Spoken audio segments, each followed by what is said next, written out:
Hi, how's it going? I'm back. I am back.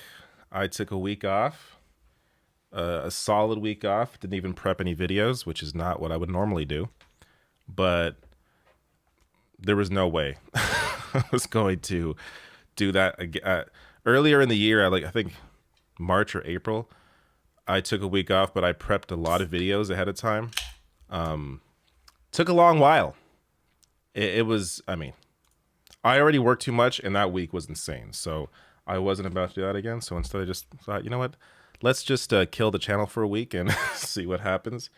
And it appears you're all still here. Just pour myself a drink. So that's good to see. It's good to see everyone's still here. Well, mostly. We'll see. But so basically, I don't really know what happened this week. I mean, I was on and off Twitter, so I saw some things, but you know, I wasn't gonna spend my week off on Twitter reading the news. So today, I thought, let's just do a relaxing stream. This is not formal. I don't have like anything set up, like in terms of like a regular like a segment.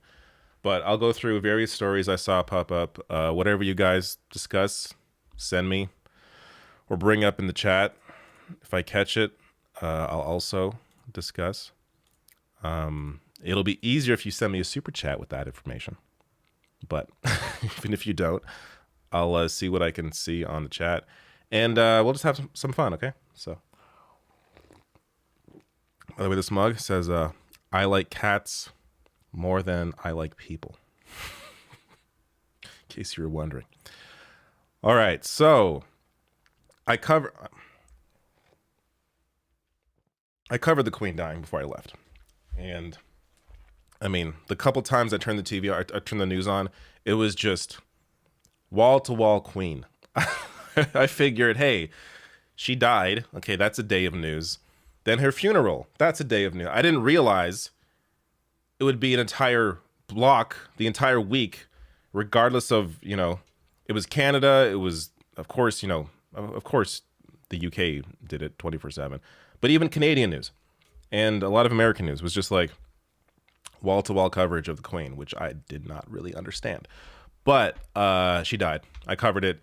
Old news. There's nothing else to really go to there.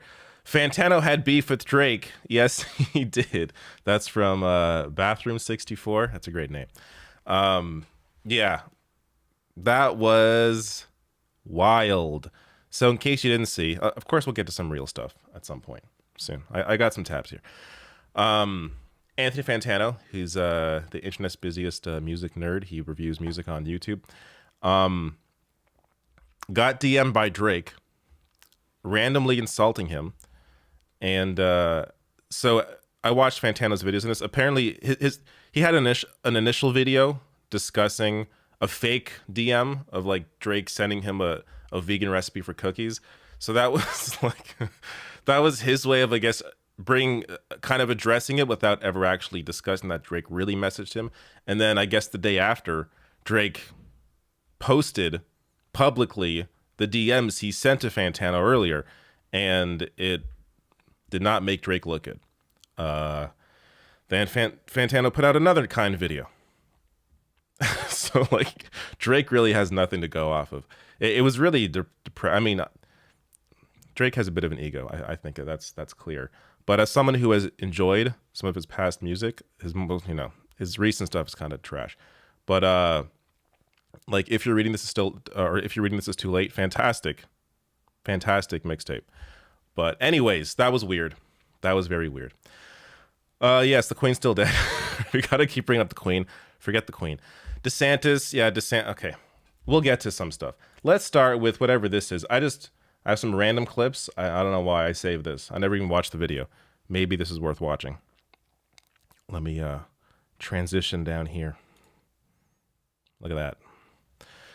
I just find this guy to be a bit of a dope, but I just want to see what this is. Where is my favorite sign? Yeah, no, that's not it. Damn, I threw it away. This is Dennis Prager.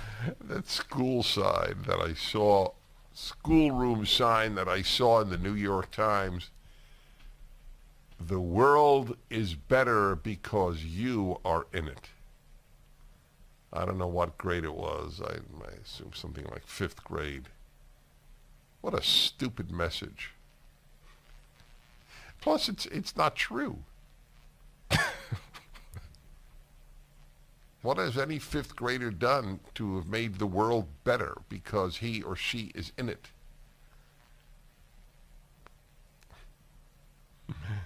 Boy, again, as I pointed out, it's the opposite of the way many of us were raised. If my father had said to me, you know, Dennis, the world is better because you are in it, then maybe you wouldn't be a piece of shit that you are right now. Maybe you would have empathy and be a kind person, but you're not. I would have believed that even though he was never drunk, that he was actually drunk. Okay. Very bizarre. To get angry about a poster, a statement that is supposed to make kids, confident and feel good about themselves. All right. Weird. This is the kind of shit, like this is the kind of garbage I was happy to get away from for 7 days or however long it was, 8 days maybe. This kind of garbage is constant with these people, and it takes up a lot of the noise in the room, and it can be hard to actually decipher, real news, or even when you get to real news, sometimes it seems like, it's either less important or not being engaged with in the way that it should be, or people don't really care about it because they're drawn to trash like this. So it fills the void, and then it kind of forces people to come out and be like, this is why this is dumb, even though in many cases like this should be obvious by watching it that this does not matter at all. It's nothing really worth getting outraged about, but conservatives, or I should just start calling them fascists now at this point, are weird people. Yes, we'll get to Pierre Poilievre. Pierre Poilievre is the new conservative leader in Canada, so we'll get to that in a bit. He's basically, I don't know, Ron DeSantis, if you're American, to give you a reference here, Ron DeSantis for Canada. But all right, what else? What is this? Oh, so I saw this tweet. You know, I should give the person credit.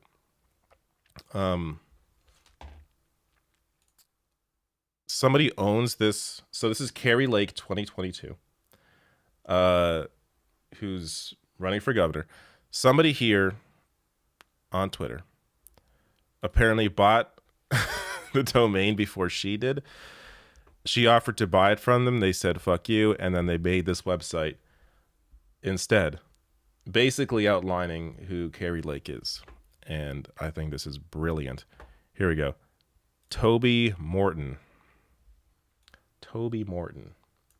Carrie Lake offered me $150 for her campaign domain. I declined and built her new website. She then blocked me. Here it is. So this is just wonderful. And like it reads like a real, you know, website for governor. Fascist and neo-Nazi supporter. My potential services include ignoring the rights of women, banning books that advocate minds, Trump, keep the wealthy ahead of others, continue my Q conspiracy push, much more. Low quality ideas, disappointment guaranteed, supports neo-Nazis. Yeah, this is fantastic. I'm guessing these are these other ones like this?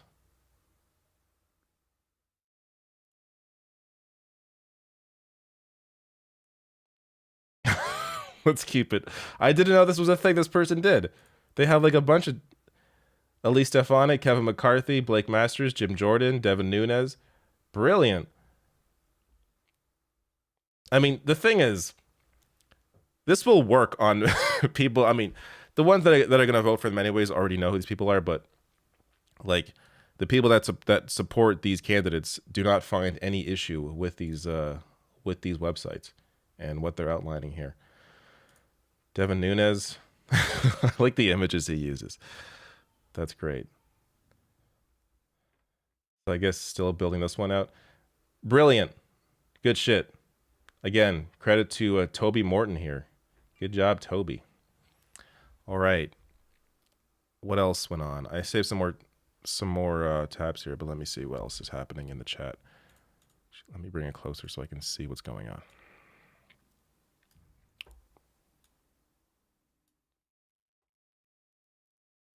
Carrie Lake also blocked you, Winston? That's funny. I have not engaged with Carrie Lake at all. Everyone keeps bringing up the Queen. I covered the Queen. I mean, this shows you why I don't. It doesn't matter if I take a week off, because I could take a week off and no one looks at the channel anyways. You miss all the videos regardless. So it's like I never left. You go on the site, you're like, hey, he covered the Queen finally. Meanwhile, I covered it, 10 days ago. But maybe I'll take some more weeks off. So you all can catch up on the videos that you missed. Just checking the chat to see if there's anything else I want to latch on to here before I move on.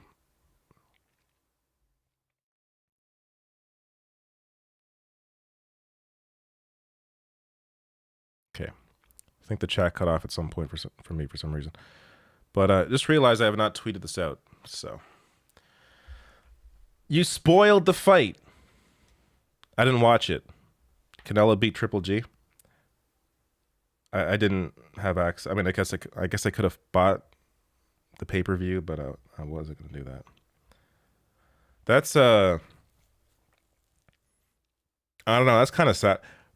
Before that trilogy ever started, I mean, I have a friend who's very pro Triple G, so I just assumed that he was going to be like the winner, and then he ended up like losing every fight. Was it or like one was like I think one was close.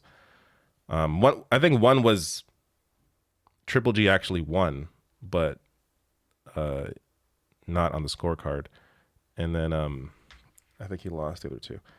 But anyways, sorry. Let me tweet this out.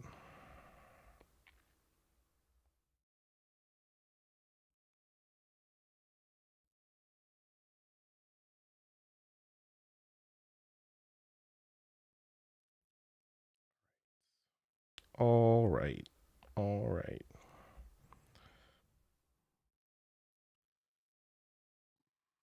There we go.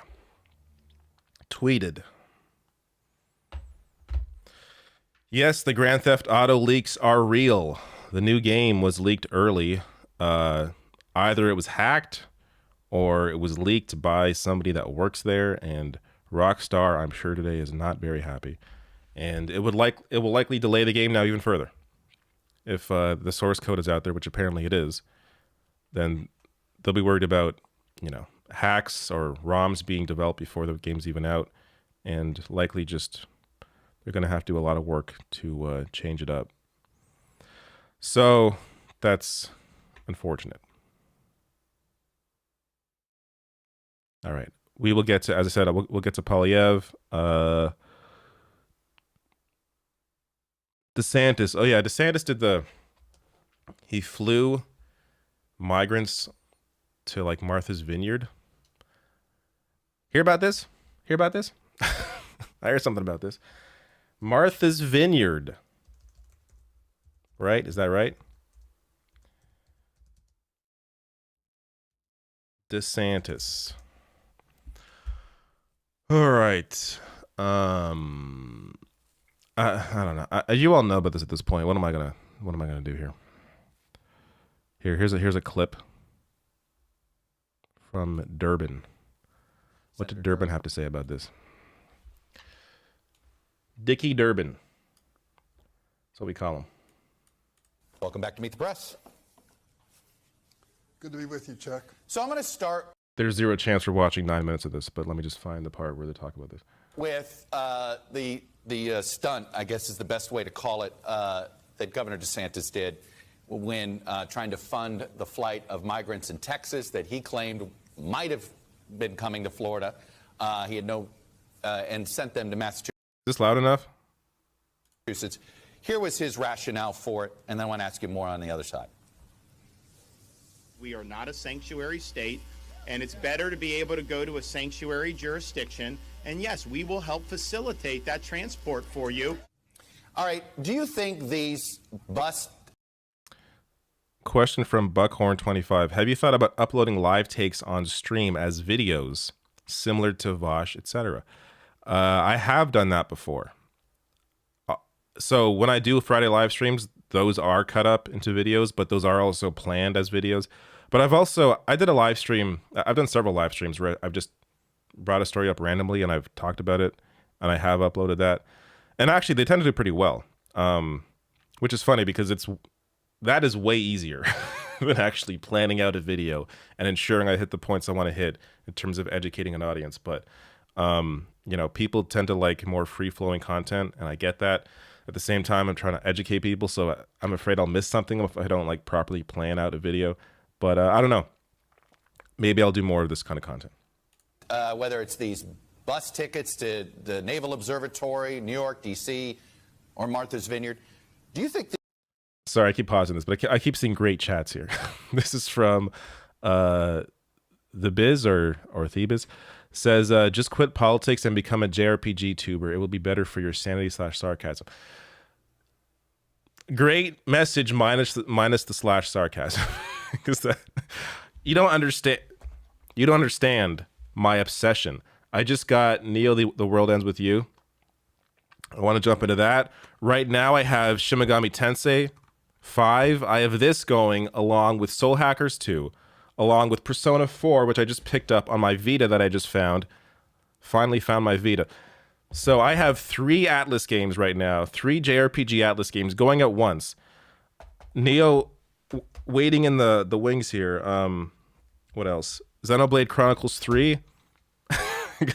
I got to get into Xenoblade Chronicles 3. This was on sale. Ni no Kuni. Definitely got to get into that. I heard good things. What else we got here? Hold up. I got Fire Emblem, 3 Houses. You don't understand. You don't understand, people. Oh, and I still got to finish Live Alive. I got stuck. I apparently started with the worst. So this game has like eight stories, I think, or 7 or 8 stories within it. And I apparently began with the one you're not supposed to, with the one in the future. So immediately after doing that, I feel like I kind of screwed myself. But I got stuck in one of the other ones, and I don't know, I kind of fell off it. But Point is, there are too many games. And Persona 5, that's kind of what got me into JRPGs, since I didn't really play them when I was younger. Didn't have the patience, but now I am crazy. Now I'm an insane person. And in fact, I currently have Persona 5 wallpaper on my desktop here. So I am nuts. Triangle Strategy overpriced my ass right here. So far, currently, top 3 game of the year, maybe my game of the year right here, Triangle Strategy. Fantastic strategy RPG.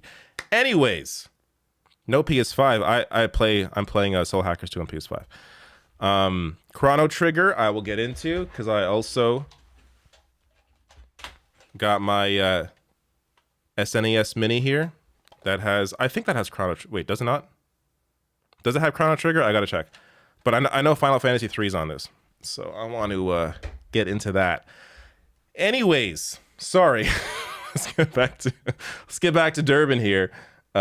Wild swings from JRPGs to Dick Durbin, but let's start from this piece of trash. Here we go. Jurisdiction, and yes, we will help facilitate that transport for you.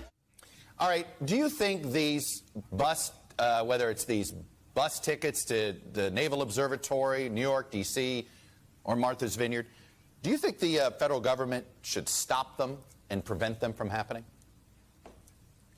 Well, I can tell you this. I've been to the Salvation Army Rescue Center in Chicago, and I've met with the people who came off the buses. I sat down with one of the families, and they told me the story. It is pathetic that these governors are taking advantage of these helpless people, making promises to them to get on the bus and life is just going to be fine, and off they go to places far removed from where they're supposed to be appearing under the requirements of our law in a matter of weeks and months. So he's jeopardizing their stay in the United States when each governor makes this decision. And the second part I want to raise is this, Chuck. Why is it when the Republicans want to enforce their immigration theories, it's always the kids that end up being the victims? We saw it with kids in cages. We saw it with the forcible removal of children from their parents, some who've never been reunited with their families. And now, once again, it's the kids and families that are put on these buses and transported for political purposes across the United States. So this is, again, one of these stories where I feel like it is so obvious that this is wrong, that it doesn't even really require explaining. I mean, if you're okay with this, then you are somebody who is likely would vote for someone like Ron DeSantis, and you, at this point, cannot be reasoned with. But I did see this, so apparently, I got to read more into this. As I said, I missed the week, so I don't know. But Ted Cruz forced to admit trafficking migrants to Martha's Vineyard is illegal. So let's see if it's as clear cut as that headline is. You're a lawyer, Senator. You've argued before the Supreme Court successfully. And from a legal standpoint, let's say I went down to the border and I brought a big truck with me and I picked up a bunch of illegal immigrants and I started transporting them across the country. Would I or would I not likely be arrested for human trafficking, and would it be illegal to do that for me? So what's happening here? Are they not in support of DeSantis doing this? Is this like a pro-Trump thing? So they are criticizing DeSantis? Someone explain. Are they against this? This seems like they're against this for some reason. It must be political because they wouldn't be against otherwise. If I did that.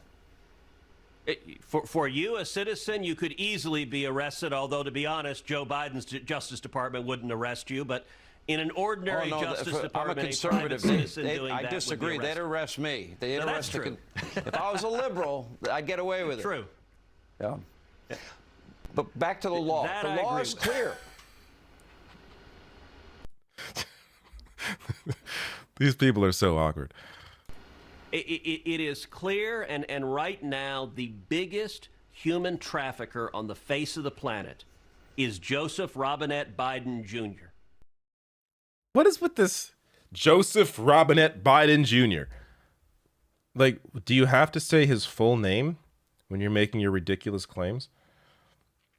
This reminds me of, like, there are all these Republicans when border catches like fentanyl or some drugs at the border. all these Republicans come out and like, this is Joe Biden's America. They caught the drugs. Why are you mad about them catching the drugs? Like, it's just, they're trying anything with the border. They don't even care what the news actually is. It's just an attempt. Oh, this happened at the border. Biden's in control. Fearmonger. It's just those three things they have to connect, regardless of the actual story. But are they against what DeSantis did here? I'm not really clear on what's going on here. But we got a super chat. Simon Mandel, or is that Mandy? Says, thanks for talking about triangle strategy. Became one of my top 5 favorite games of all time. Have you ever played Omori, though? I have not. Sounds very familiar. Let me see. Looks familiar. I have not played it. Has a 10 out of 10 on Steam. Well, I'll leave this tab open and check it out later. But thanks for the recommendation. Dark Robinette Brandon. That's right, Lanzetta. All right, so I'm not sure what else to add to this DeSantis shit. Obviously, it's disgusting. These are people with lives. These are humans that you're just using as political pawns. And then when they went to Martha's Vineyard, they were taken care of very well by the people there. So actually, there was a tweet that I saw that I may have retweeted at the time that I think lays it out well, if I can find it. Here we go. Quick question for the conservative Christians. Who better fit your vision of Jesus? Ron DeSantis, who used 50 migrants as pawns to make a political point, or the people of Martha's Vineyard who welcomed them, fed them, clothed them, and gave them shelter? Yeah. These fake-ass Christians. Pretty gross. Did you see the child workers in Alabama? No, I did not.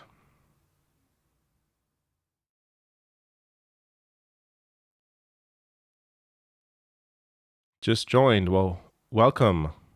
Welcome, Lahab Zakan. Sorry, I'm really bad at pronouncing names, in case you didn't know. Well, that's that story. I'm not sure what else I can add there. It just seems pretty clearly disgusting. Should we do some Polyev? So we'll do Polyev, and then I'll jump to some other clips that I found online. Kirkface here. Some other things. All right. And then, of course, chats, and we'll find more stories that I'm sure I missed. But, all right. So, Pierre Poilievre is the new, and this, if you're not in Canada, you should still understand. This is important to know who this person is and what's going on. Pierre Poilievre easily won the conservative leadership race in Canada, with conservative members voting for him in a majority on the first round of balloting. So there was no need for a second. Like, it was a clear victory for Pierre Poilievre. Pierre Poilievre was one of these, anti-vax or anti-mandate dipshit politicians. Your typical fake populist. I'll just read Martin Lukach's tweet here. Pierre Poilievre's strategy of playing an anti-establishment friend of working people is compelling, effective, and dangerous. If this fake populist can con his way to power, the elite will have a field day. So I haven't watched Breach Media's video here, but unless it's an old one, which I may have watched. But let's check this out. This will give you a good breakdown, I'm sure, as Breach Media is really good at the stuff, of who this man is. Pierre Poilievre bills himself a man of the people. There's a comfortable establishment that sits on top and governs for itself. Who's taking on the powerful. We have a government of elites and self-serving snobs who look down on ordinary working class Canadians. Standing up for the working class. Why does the Prime Minister always take from the have-nots to give to the have-yachts? With a penchant for speaking like a... That's a great line if it came from somebody who was not completely full of shit. Pierre Poilievre has he spent his entire life fighting against workers' rights. He's voted. This video may go into it. He voted against gay marriage. He voted against cannabis legalization. There's been a number of some other votes that I broke down in a recent tweet that I'm sure they'll get to here. But this guy has a long history of being very conservative on these social issues, but also conservative in terms of economic policy, very pro-corporate while pretending he's not. It really is just the complete, con man playbook in terms of how the GOP are operating. He's just taken that and he's using it. A popular rebellion leader from 14th century England. To bring the mighty low and make the commoners the masters over the crown. Polyev is tapping into anger at inequality and the soaring cost of living. Shouldn't our working class be better off today than it was 40 years ago? The system is broken. It protects the privileged, while pointing his finger at the ruling class that is responsible. The elites in Ottawa are just beside themselves. Smacks of the Davos elite at its worst. We don't need elites. Elites. There's just one hitch. Pierre Poilievre has spent his entire political career serving the very elites he vilifies. So what explains his approach? It's called fake populism. When politicians ride ordinary people's outrage against the establishment into office, then hand the keys to the 1%.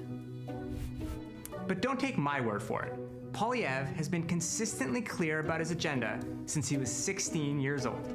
If you want to know where I'm coming from, you have to know where I come from. When most high schoolers were selling burgers, Polyev was selling memberships for Jason Kenney and the Reform Party. He attended the University of Calgary, where he fell under the spell of Austrian philosopher Friedrich Hayek. Hayek's theory that the welfare state leads to totalitarianism has functioned as a high-minded justification for decades of social cutbacks and privatization across the world. At 19, Polyev was a finalist in the As Prime Minister I Would essay contest. We asked young Canadians between the ages of 18 and 25 why they should be Prime Minister. Writing that he'd abolish a tax that primarily applies to the investments of the very rich. The abiding issue, of course, is always keep my taxes low, keep my taxes low, taxes low. In op-eds, he applauded Alberta Premier Ralph Klein and Treasurer Stockwell Day after they laid off thousands of teachers and nurses.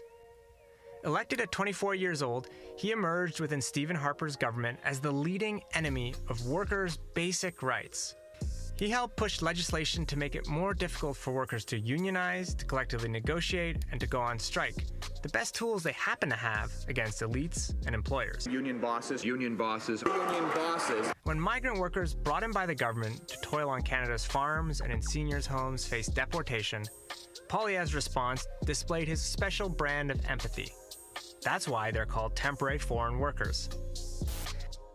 Polyev has such a distaste for Canada's universal social programs that he's suggested adopting economist Milton Friedman's proposal to replace the entire welfare state with a tiny survival stipend for all low-income people. This would involve eliminating all other programs, including housing, drug plans, childcare, and the bureaucrats who administer it all. Massive tax cuts for the rich, suppressing workers' rights, and gutting social programs that ordinary Canadians depend on. It's not exactly the platform of a people's champion. Polyev is hardly the first Canadian politician to use this strategy. He's learned from former Conservative premiers Ralph Klein and Mike Harris and Reform leader Preston Manning. All of them played outsiders preaching populism, then revealed themselves to be insiders delivering poverty. His reputation as a friend of the working man grew with each glass of beer that was drunk. Where's the money? Where's the money? He says nothing will change now. Hello. He is a shambling, aw-shucks everyman who was born to power on his ability to find the voters' buttons and push them. He is God, these people. Mike Harris is probably what he appears to be. Why are you gonna make the rich richer? This is always how fake populism works. Use working people to get in a... It's funny because I never really thought of Mike Harris as a fake populist, but he does fit the mold. And it's just more recently that we've sort of been aware of how to properly categorize these hucksters. Power, then kick them to the curb. Fuck you guys. So forget the image of a down-home uprising storming Parliament. If Pierre Poilievre can con his way into the Prime Minister's office, the elite are gonna have a field day. That was really good. And that's really just, around his working rights issues or him being against them. There's a whole, like, this guy is, he's anti-abortion, gay marriage, anti-cannabis legalization. Go down the list. Of course, I discussed earlier his anti-vaccine stance, all that shit.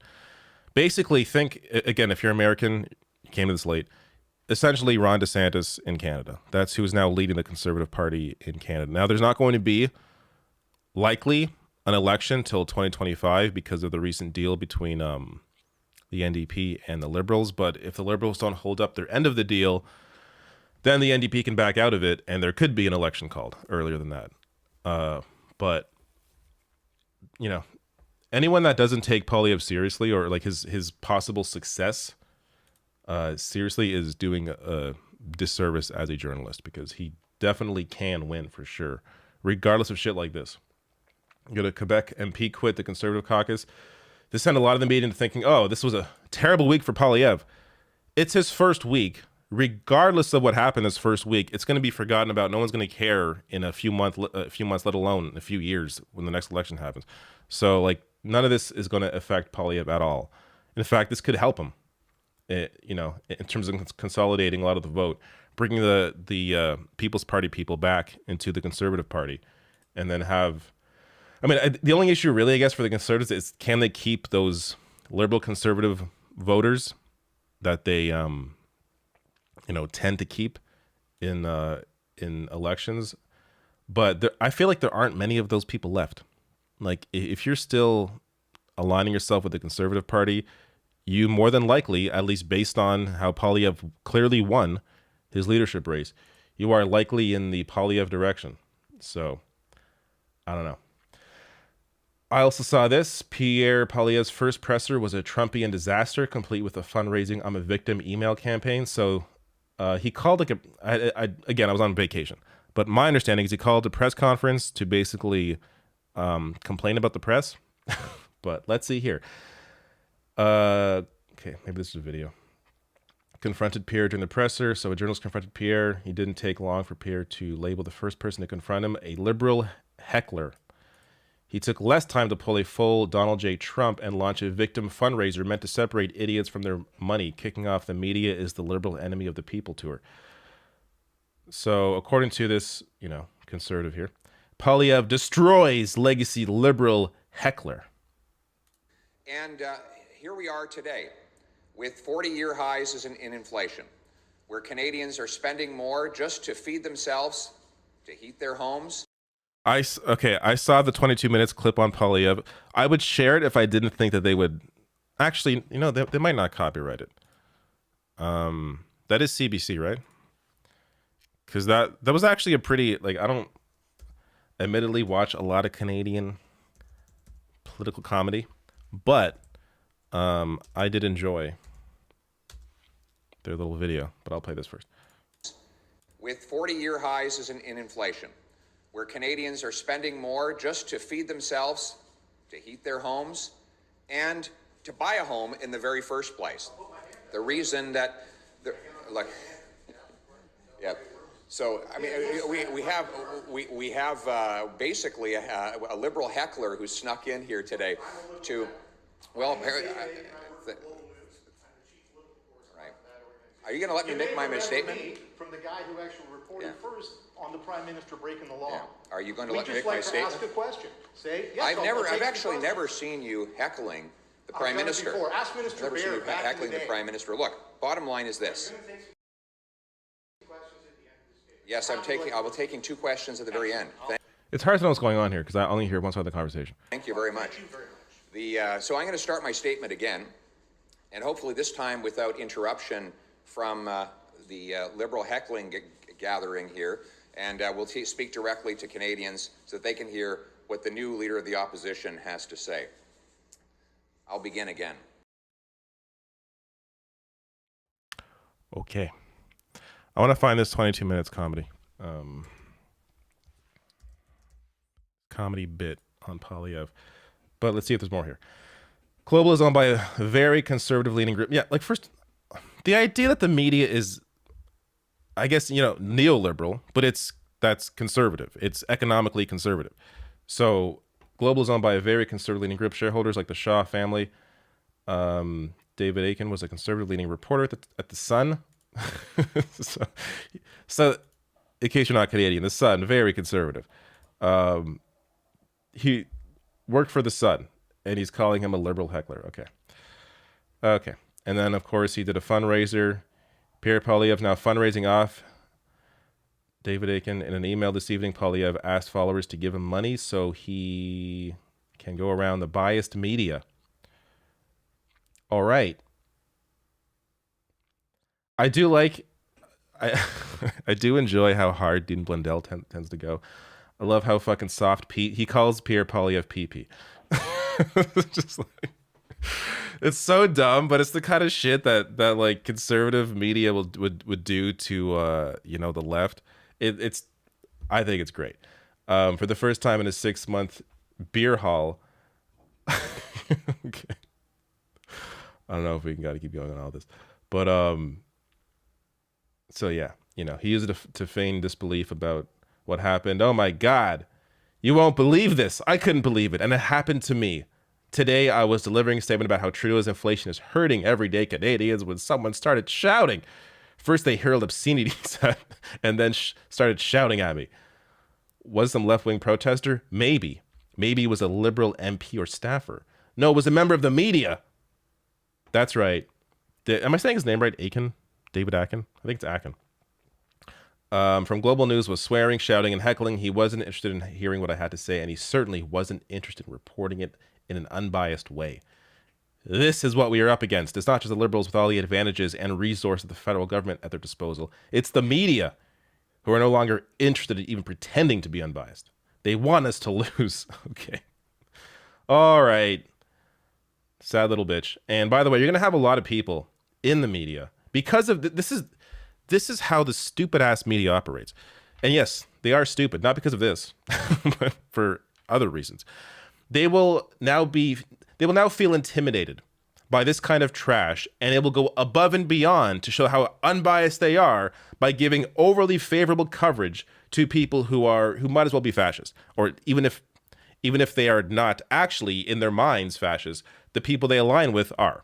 So this is, the result of engaging the media in this way and being this and having this sort of combative relationship is the media actually does bow to you. They will claim they won't. They will continue complaining about the media, but the media will then feel the need to counteract the perception that they are biased against the conservatives. And of course, you've seen a lot of this already in the U.S., but you're going to see more of this now in Canada, and it's going to be sad. But hopefully, there'll be enough people in the press, and I do think Canadian press is generally a lot better, the mainstream press, than American press is. But of course, we shouldn't always compare ourselves to America because then we get nowhere. But this is the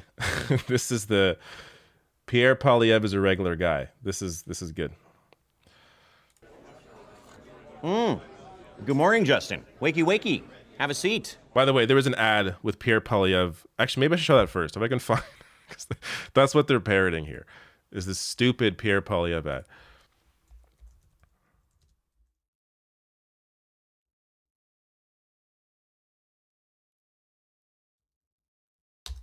Because then you will further get the joke.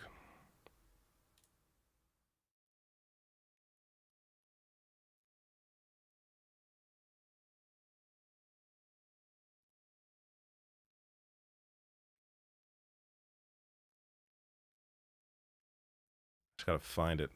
All right, it might not be worth looking for. Here we go. It's fine. This freaking ad's 5 minutes long, so I'm not gonna play it all.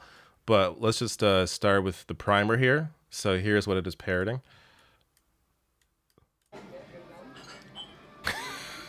Oh, Justin, you're awake. You made it. Have a seat. Have a coffee. So dumb. You need some. Wakey, wakey time. Thanks very much for taking my invitation to have a little breakfast. I know you're just back from your vacation in Costa Rica. And there's a few things you might not have noticed while you were gone, starting with the price of coffee. It's up 14%. in 1 year. Oh my God, this shit is so fake. How does anybody possibly watch this and think, oh, here's a man of the people? Like, look at this fucking Poindexter here. Such a bullshit artist. It is incredible. But now here, let's watch the parody. Good morning, Justin. Wakey, wakey. Have a seat. I hope this place is all right. There's no butlers. It's for regular people with regular jobs, like electrician or woman. That's why I like this breakfast. It's a farmer's breakfast. A breakfast by farmers for farmers. Oh yeah, very farmy. Take a peek at this menu, Justin. Oh my God. I apologize in advance. There's no caviar. What do you notice? I noticed that you've been a very bad little boy. Look at those prices. Coffee, up 12%. Bread, 22%. Cantaloupe. I mean, look at this. That's right. I'm a regular guy. I cuss. This is your fault, Justin. It's Justin-flation. Why can't you be more like a single mom? They're great with money. We need a single mom to be prime minister. A single mom like me, Pierre Poilievre. When I'm PM, I'll make Canada the freest country on earth. True freedom. The freedom to do the impossible, like bring back polio. Are you going to be filming any more of these little videos? I'm almost on my shift. I want to settle up. Oh, yes, of course. Yes, do you take crypto? Oh yeah, he's also a crypto guy. I probably should have mentioned that earlier. Oh my God. Okay. So, maybe at some point I'll do a proper video breaking all this garbage down. But man, we have just begun with the Polyev era of the Conservative Party. The Ben Shapiro voice. Yeah, I mean, what is it with these people? And their ability to fool some average people with the appearance that they're intelligent because they have like high-pitched voices. And they speak quickly. It's a really bizarre thing. All right. Like some of these responses. Bathroom 64 says, what the fuck is wrong with this guy? Very farmy. That's a great line. Very farmy. It's bread. Up 12%. Coffee. Up 24%. Yeah. Maybe I'll do more Polyev videos and just imitate his voice like that. All right. So, what else happening? Checking the chat. I got some more things maybe lined up here. Maybe we'll do... occasionally I'll pull up like Jason Campbell. He's from Media Matters. He'll put some good clips up. Aaron Rupar, same thing. Does good clips. This guy, don't even know how to say his name. Post good clips. So let's check out this one. Again, have not watched anything here. I don't know what this is.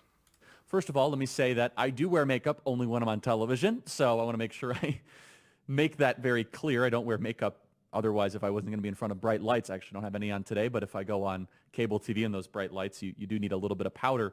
But Well, I don't wear makeup at all, so I guess I'm the realer man here. Like, what is this about? Was he being criticized for wearing makeup? I think, Tom, what you're pointing towards and what I would tell your daughter and one day what I will tell mine is what kind of... Does he have a child? Or is he just saying one day when if he has a daughter? It always slightly depresses me when terrible people have children, but okay. What man do you want to marry? And if you wish to marry a man that wears makeup and acts feminine, then I think that probably needs some loving adjustment and confrontation. God made the masculine and the feminine. They are meant for one another. And there's a whole deeper discussion. Is he gay? Is he anti-gay marriage now? About makeup and about why women wear makeup. And there's some people that are very strict in Christian circles that say you shouldn't wear makeup at all. I completely disagree with that. I think there's actually been some very thoughtful Christian biblical commentary on that. But just more broadly than that, let's just... I think Charlie should wear all the makeup he can get his hands on, personally. I don't know. I wouldn't talk shit about the guy wearing makeup. He needs it. So leave the guy alone. Say this, that if you have a dude that is wearing makeup, they need to be confronted and say, that's wrong.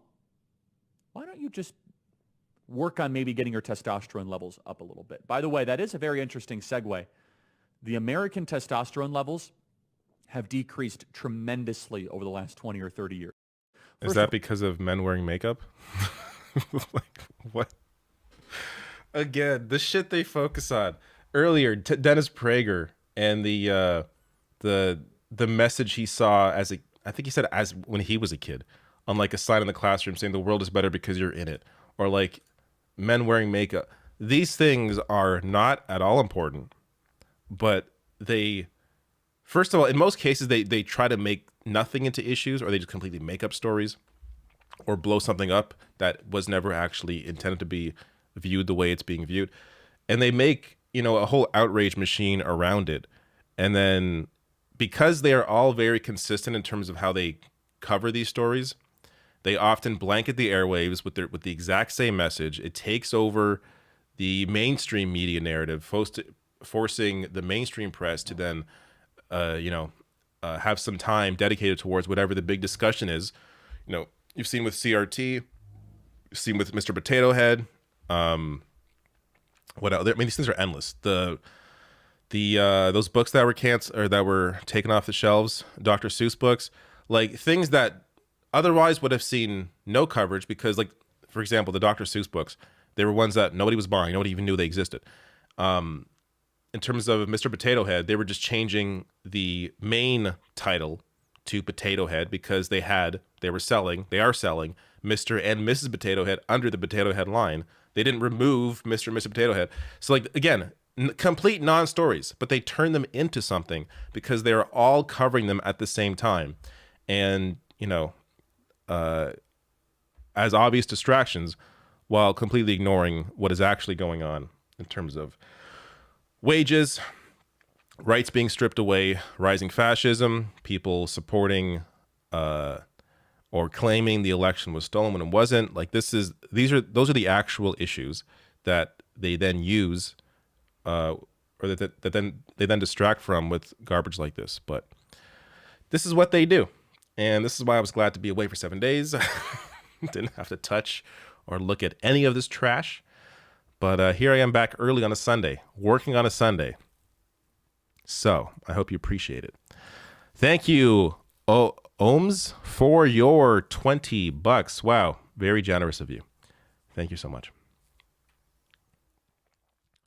Grumpy Cat says Hardee's now has pillowy biscuits. Sounds pretty good.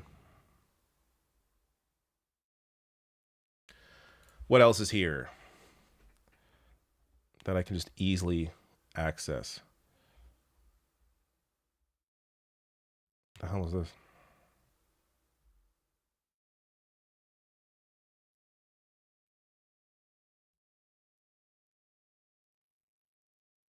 Okay. Oh, here we go. This is always fun.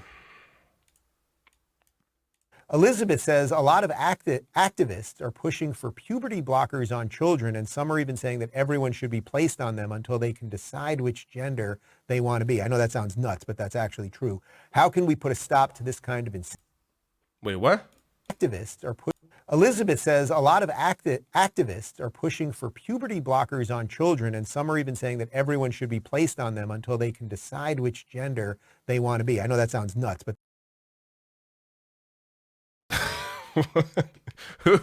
who what if anybody's saying that they don't have any power putting every single child on puberty blocker? This is the very first time I've heard of this idea. Maybe one random person on Twitter with like a bunch of characters and numbers after their name said it, but this is not really a narrative that is being pushed around. But anyways, and by the way, puberty blockers are easily reversible. They've been used for decades for various reasons, not just in the issue of trans rights. Like, this has been a well-known, documented thing that they are now turning into an issue that was never an issue before this. But that's actually true. How can we put a stop to this kind of insanity? Should the parental rights education bill in Florida be adopted in other states, or is that still not? Look, that's a start. Did I check out the new God of War trailer? No, I didn't. I'm on a media blackout. I want to go and clean. I saw some screenshots. that was enough. I don't want to see anything else. I want to go in nice and fresh, not knowing anything, and just play the game.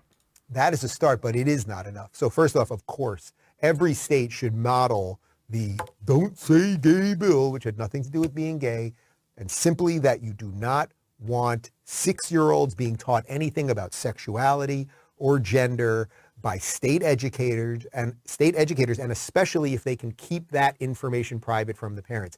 Just imagine. I mean, I've thought about this. So now Justin's 6 years old. He's in first grade. I covered the Florida Don't Say Gay bill a number of times. Go watch those videos. I'm not going to break down that shit again. But already he's full of shit. So it's about completely avoiding any discussion at all around same-sex relationships or anything else as a way to push just one side, as opposed to allowing kids and anyone else to just grow up being able to think for themselves, develop their own thoughts with an idea of, hey, it's not wrong, despite Dave Rubin being gay married. It's not wrong for 2 men or 2 women to get married, and just have, and allow conversations about kids that may have 2 moms or 2 dads. So the Don't Say Gay bill forces them to avoid those conversations with the fear that there may be some repercussions if they engage in any of that conversation. So no, already. But anyways. Imagine if I found out that actually for 3 months, there was a teacher talking to him about gender or sexuality, maybe calling him Justine instead of Justin, and I didn't know about that. I might kill that person. That's where we're at. Why would a teacher call a child a name that they don't want to be identified by? Why would a teacher call Justin Justine unless they want to be Justine? What is he even saying here? If a teacher respected your child enough to call them the name they want to be called, you would kill that teacher? First of all, he wouldn't, of course. These people are all performance completely. But this is just so stupid. But this guy's hired to do all of this. It really is sad. I mean, it's sad now because he has kids. They had kids through, I think, twins through a surrogate. And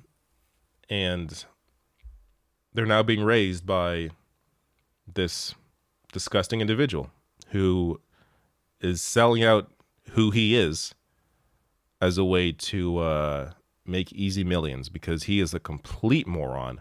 There is no way this guy would there are 1,000 people who could do this job better than Rubin.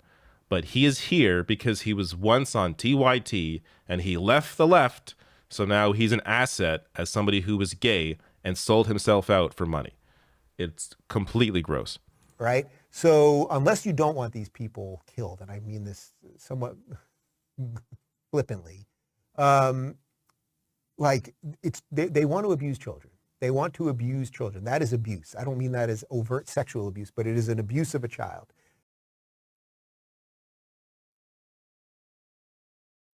All right. Melanie Dennis says Anna did several pieces on Dave. Yeah, Anna's probably the best at covering Dave Rubin at this point because, she knew him. She was friends with him. So she knows who he is.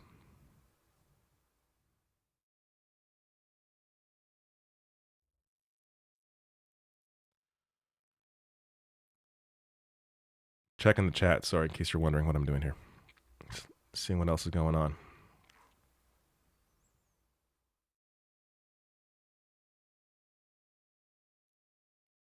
Polyev is 2 dads. Yeah, I read somewhere, again, I didn't look into this, but that Polyev's father is in fact gay. And actually, I think the week he voted against gay marriage, his dad was getting married. But again, they don't care. Like it can be hard for some of us to really get in their minds and try to comprehend what they're doing, because they don't operate the way we do. We tend to have empathy and care about society and people, and and diversity and people being allowed to be who they are. We care about actual freedom. They care about a very strict doctrine. They care about pushing whatever narrative they want to push, regardless of who it hurts. Yes, I'm here, Black Caucus. Good to see you. Alaska's flooding. Pray for Alaska. I saw also, I think Puerto Rico's out of power, like the entire island's out of power. I don't know. A lot of shit going on. Celeste says, my sister's in Puerto Rico. Please pray for her and for everyone there now. Yeah, my heart goes out to them. They're really in a terrible situation.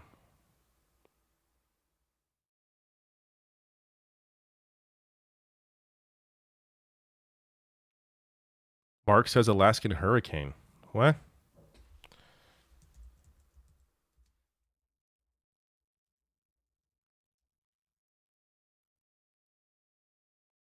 What the hell?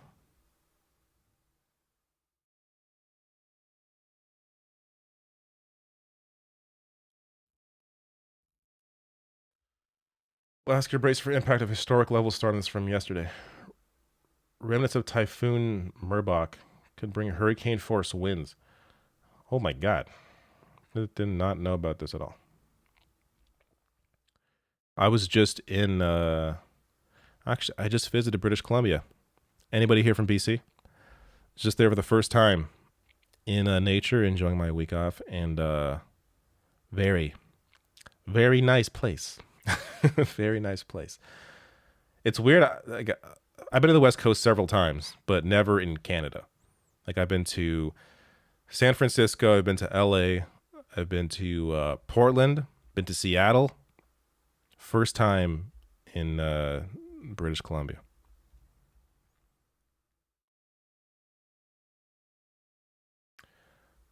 All right, so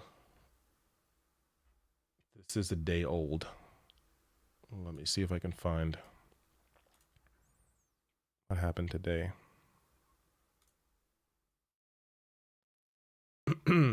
Damage after historic storm. Man, I don't know about any of this. They had flood. The flood happened already. Flood waters began receding today. And the full extent is not known. Okay. So glad I'm back for all this shit news. This is great. I'm really having a good time here. Actually, the whole week I was in BC, it didn't rain, which apparently is rare. So it didn't rain until the day I was leaving, and it rained it wasn't even that bad. It was raining a little bit. So very lucky, but there was it may still be going on, a big forest fire. So the first day I was there, you could actually smell the fire in the air, or smell like the burning wood. But it began to dissipate, and we had a pretty good week. Oh yeah. Also, this story that I missed. Lindsey Graham introduced some anti-abortion bill, and the GOP turned on him because it basically exposed their entire agenda right before the midterms, when they don't want it exposed just yet, as they realize how unpopular their position is. But I guess he's defending it here. Okay, but let me get you to this. This is what you said back in June. This is around the time that the Supreme Court was getting ready to overturn Roe v. Wade, which you guys had argued for to send it back to the states. Here's what you said. There's nothing in the Constitution that creates a right to abortion as a constitutional principle. This was judge-made, out-of-cloth law. Now, what this court has done is taken us back to pre-1973, where each state can decide through their elected officials when life begins and how to treat life. Okay, back to the states. Here's what President Biden said. When a lawmaker goes from touting states' rights to touting a nationwide ban, it becomes clear they're not concerned with the Constitution. You've got to explain the pivot. Okay, number one, if you know anything about me, Shannon, for 20 years I've been supporting federal legislation banning late-term abortions. But you said there are states to make these decisions. The states, here's what Dobbs says, elected officials can make the decision, state or federal. I'm not inconsistent. In 2020, I had a bill on the floor of the United States Senate right across the Capitol that banned abortion at 20 weeks because the baby can feel pain. I had 51 Republicans voting with me and 2 Democrats to suggest that I'm new to the game. Opposing late-term abortion is ridiculous. No one's suggesting that. Listen, I was the author of the Unborn Victims of Violence Act that made it a crime to hurt a baby if you attack the mother. You'd be charged with 2 crimes. If you attack a mother and you hurt the baby, it passed 72 votes in the United States Senate. It still amazes me that these, I mean, I guess I shouldn't say amazed, but it is incredible how obsessed they are with this issue, and they don't give any fuck at all about the child once they are born. Like, it's that alone should be enough to discredit their you know, self-righteousness on this position, their claim superiority on, you know, on the rights of children or whatever the fuck they're saying. Like, it's obvious bullshit. This is why I get so tired of covering the news sometimes, because it's the same narratives over and over again that we've already debunked a million fucking times. There is nothing left to say. It's all been said. It's all obvious. It's all out there. Why must we keep retreading the same garbage every freaking day? So this entire issue is just like, I'm glad at the very least that voters are saying fuck you to that party, to the GOP, and are finally understanding after Roe was overturned how fucking crazy these people are. Like, that is like the you know, the silver lining here, because this entire conversation is so infuriating. It is such a waste of time. How many times do we have to debunk the same shit? It's really frustrating. I never suggested there's no place for the unborn in Washington, D.C. If you tell the pro-life movement that we're out of business in the nation's capital, that we can't set some minimum national standard to prevent Chinese abortion policy in Maryland or California, they'll be revolted by the Chinese abortion policy? With me. What am I saying? Chinese abortion policy. Like, that alone should make it obvious this is an attempt to fearmonger. There's no basis here in reality. Oh my freaking God. Should I even finish this? How many? Okay, we got 20 seconds left. Where else can he possibly go from here? Will not sit on the sidelines and watch this nation become China when it comes to aborting babies up to the moment of birth. I reject that. I will continue to introduce legislation at the national level, setting a minimum standard. Okay. Nobody's aborting babies up to the moment of birth unless there is a need to in terms of the mother's life.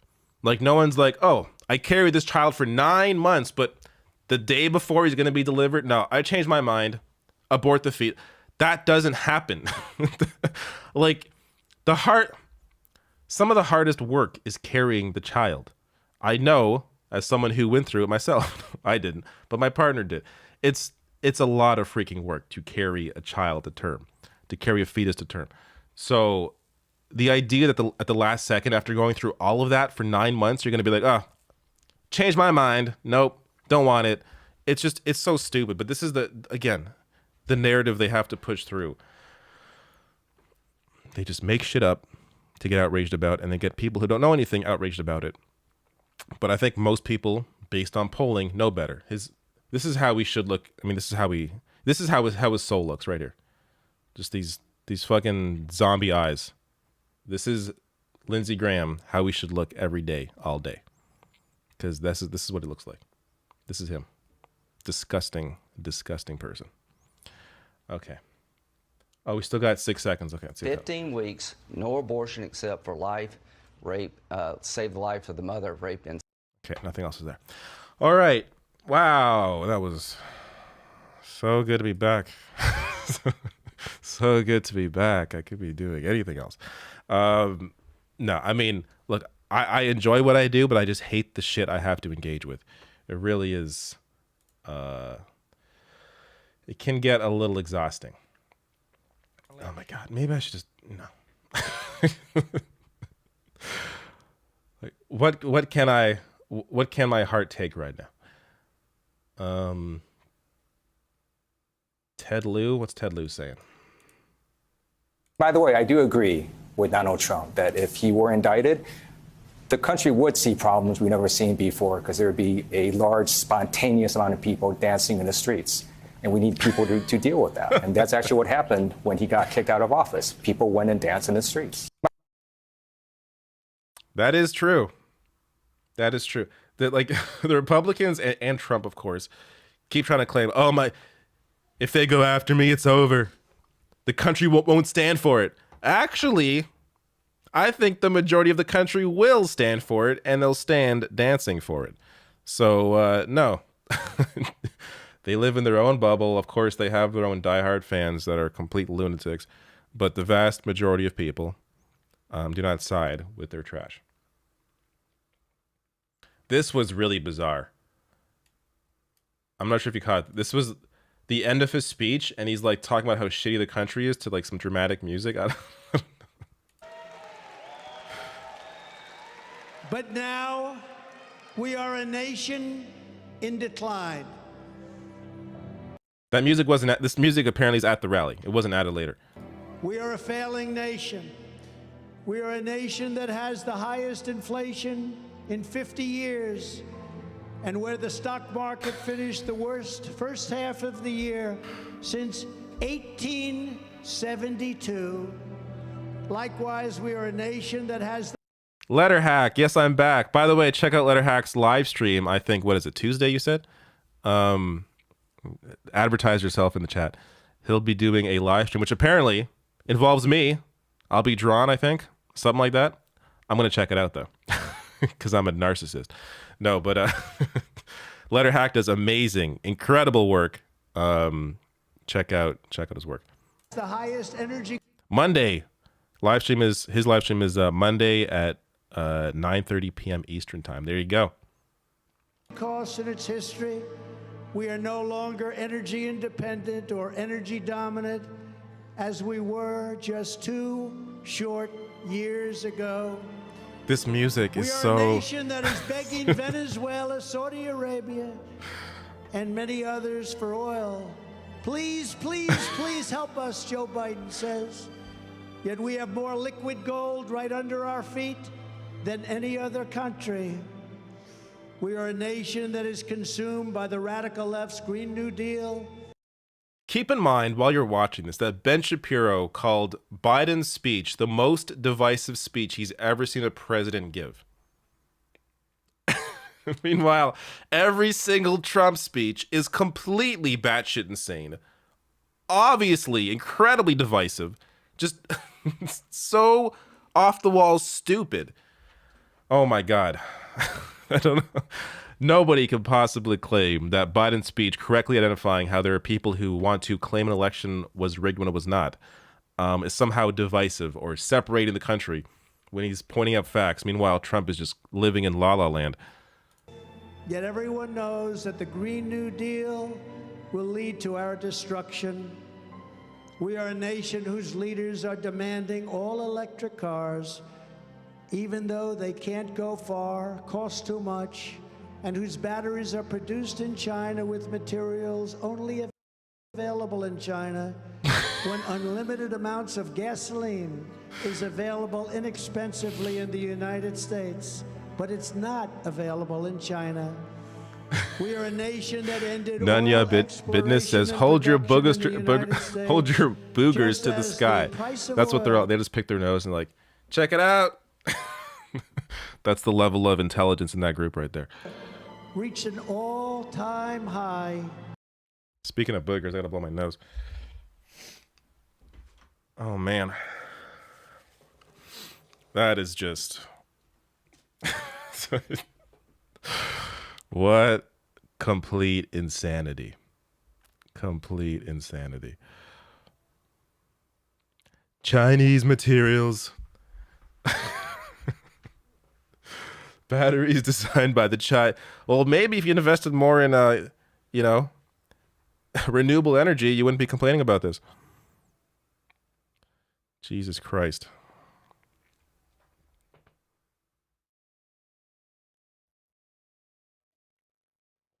Like, imagine anybody else, any Democratic president claimed that they did not really lose. They spent the next 2 years talking about how they really won, how it was rigged, and they're fighting against it, and they're fighting all these votes, and they were caught on phone talking to state representatives to try and steal the election and find votes that aren't there.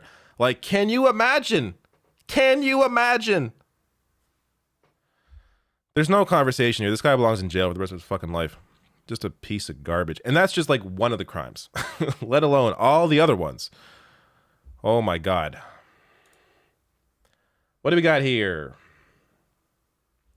Some background on DeSantis, eh? This is Steve Cohen, Democrat from Tennessee. All right. I served on Judiciary. Hold up. Too low. Speak up. Speak up, sir. I served on Judiciary Committee with Ron DeSantis. I think it was about 6 years. I'm not sure how long he was in the House, because until he decided he wanted to be governor and worship Donald Trump to get his support, I never knew who he was. And all of a sudden, he started talking up in committee, and I had to turn to some of my colleagues and say, who is that guy? Who is that masked man? And they said, well, he's running for governor. And he went from just kind of this guy who sat there and didn't really contribute to a guy who was throwing bombs. And he became governor. So he's still trying to do that. And that seems to work sometimes, certainly with the base. I got a fundraising letter. Yeah, I mean, whatever. That's a lot of politicians. That there are many reasons to complain about DeSantis. Tony O'Shea says, good to see you, David. Thank you. And thank you for your super chat. Very kind of you. All right, what else did I miss? What happened? Let me go to what's a good place that recaps things easily. Axios? Let's do Axios.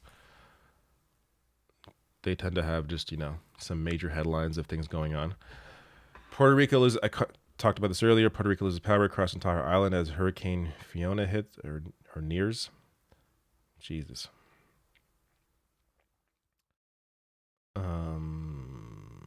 States with at least one statewide GOP candidate who is a 2020 election denier.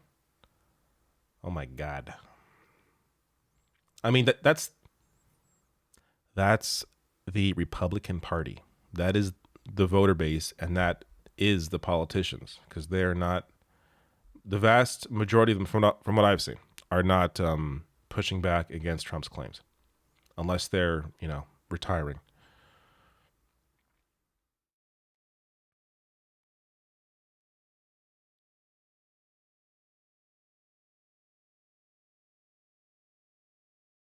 Democrats midterm reality check. Maybe we need this. We're getting a little too confident here. Too confident in the Democrats' ability to win. Tilting back to the GOP's direction. Inflation, I thought it was slowing down. Inflation isn't slowing down according to this month's Consumer Price Index. Biden celebration of the Inflation Reduction Act occurred on a day when the stock market plunged over 1,200 points. Okay, that's the stock market. Is that really the majority of voters? Biden, okay, this is a very conservative art. Biden's student loan forgiveness plan is opposed by many Democrats. Biden got a clear bump in support after that was passed, or after that was introduced. A clear bump, especially from those ages 18 to 40.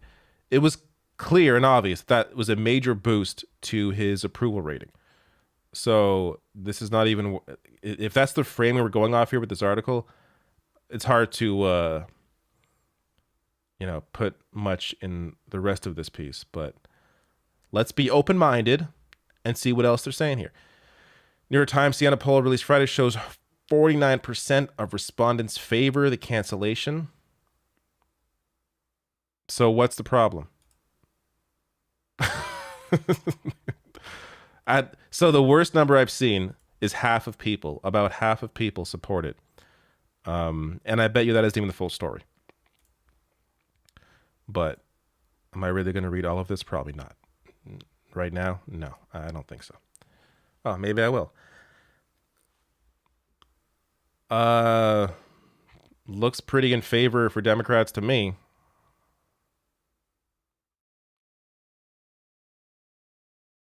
%70 to 83%.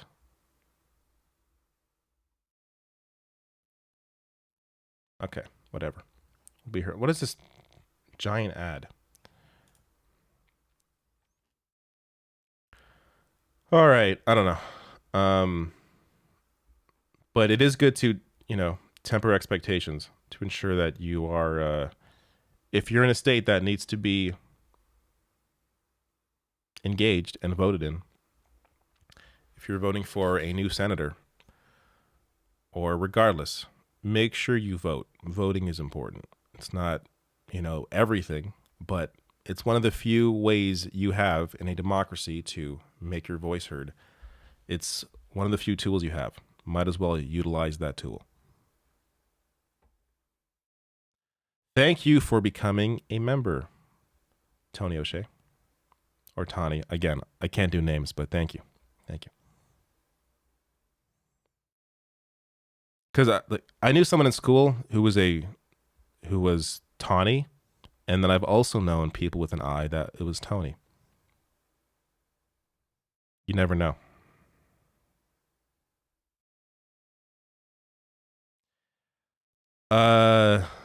Dimitri says, any tips on how to avoid burnout? It's hard to not put your soul into work where you try to make a difference, but returns are usually small.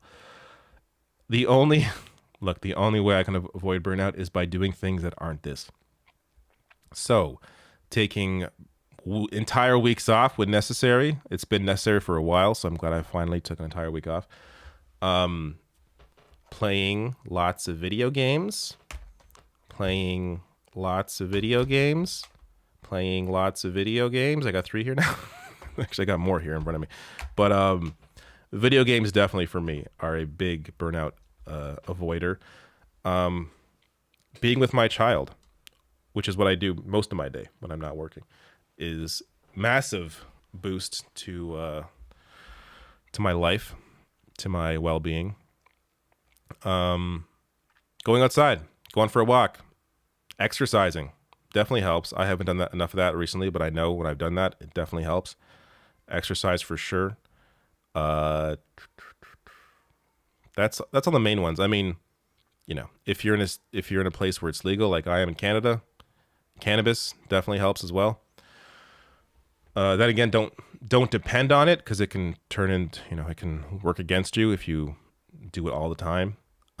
But that said, nothing wrong with engaging in in the nice plant of cannabis.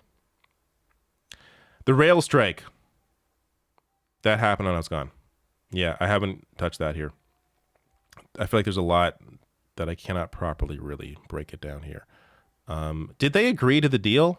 So, in the bits and pieces when I was online, I saw Biden essentially come out and do an interview discussing how it's so great we got this deal that I guess he helped to spearhead. But that was only a deal with union leadership, I believe. Members had not voted on it. Have the members voted on it? Is it agreed to? Has that gone through? So maybe it was, because I haven't heard much else. So Molly says the rail deal is not official yet. Yeah, I thought it was kind of odd for Biden to come out and do like a victory lap when it wasn't even voted on, because that can come back to bite him in the ass. So I don't know. We will see where that goes. What do you think of Last of Us Part 2? Fantastic, though I could not tell you anything that happened in it at this point. But when I first beat it, I do remember wanting to talk about it on like a podcast or something. I never got to, and now all my thoughts are gone. But there was a piece in Vice. Let me see if I can find it. Last of Us 2. There was a great piece in Vice that I thought nailed the game, like exactly how I felt about it. This may be it. I think this is it, because the name Rob is acting looks familiar. Where The Last of Us Part 2 ending goes wrong. So I'm not going to discuss this at all or show this article, but in case you haven't played the game. Tony. It's Tony with an I. There we go. Thank you. Now I know. But fantastic game, though. Read this piece to know what my issues are with it. But otherwise, still great. Yeah, the rail deal they had only one unpaid sick day. When I think they were asking for like 10 or 15. Or sorry, I thought it was one paid sick day and then more unpaid, but I could be wrong. So I don't know if it's going to be agreed upon. If the raise in wages will be enough to offset the lack of paid sick days.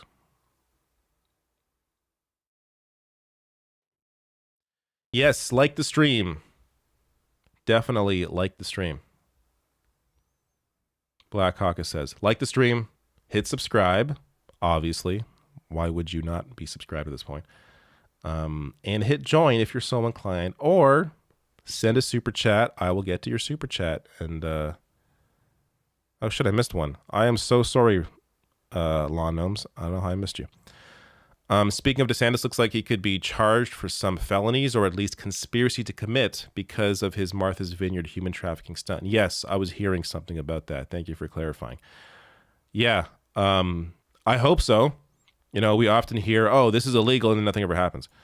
So I tend to think that's going to be the case here as well, because these people, the worst people in the world, in politics, almost always get away with doing what they do. So we will see if there is any repercussions at all. I would be shocked if there were, but that would be nice.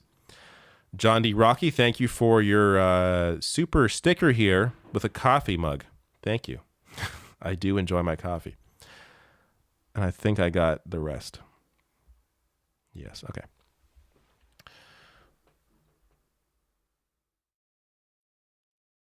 What else? You beat The Last of Us 1 on PlayStation Cloud gaming on PC. That's interesting. It played okay in cloud. I tried cloud for a few. There's like a bit of a tiny delay, but it's enough where if you're playing like a Twitch shooter or even Last of Us, I don't know how smooth that an experience that would be.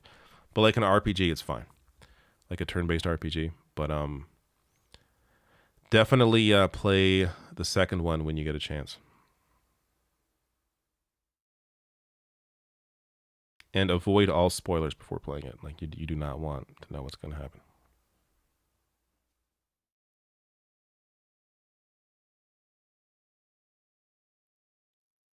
Life is Strange 1 and 2 and True Colors are absolutely amazing and beautiful games. Before the Storm is good too. I have never played any of those. There's too much in my backlog. I'm afraid to like add new things. There are some games on Super Nintendo I want to go back and play now, so I got too much to play.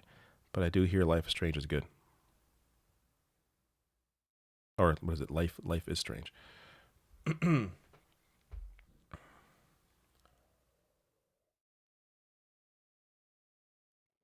All right.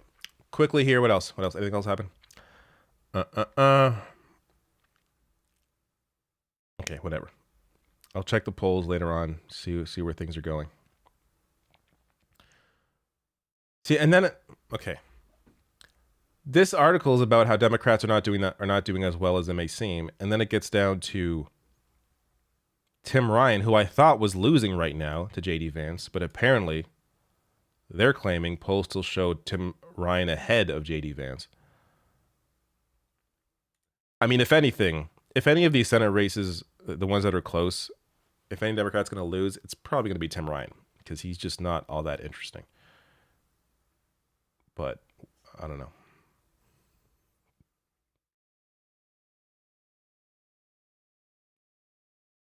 Okay. No more headlines? Where else do I go?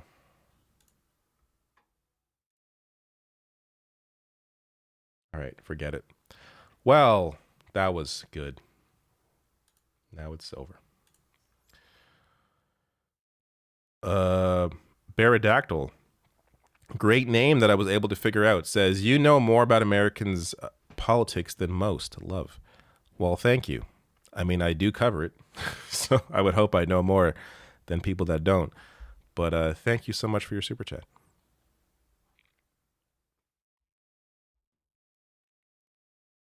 Trump compared J.D. Vance to Kim Jong-un at the rally, says Grumpy Cat. What?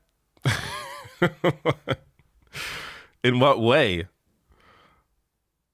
That's a comparison I would not want for myself. Sandy Trunks says, hi David, glad I caught you live. Question, what is that outro music you use, and can I cop the full track somewhere? Let me how do I check this without changing the thing? Let me see.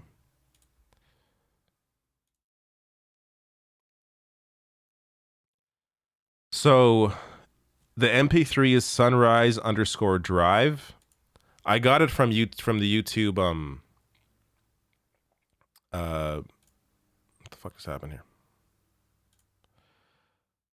I got it from the YouTube royalty-free music page. Sunrise Drive YouTube. If you just type in Sunrise Drive YouTube music, it probably pops up. Like royalty-free. But I'm glad you dig my music. My royalty-free picks.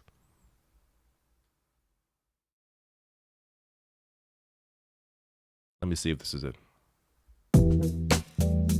That's it. Sunrise Drive, South London Hi-Fi. There you go. So if you find this, that's the music. Thank you for the super chat.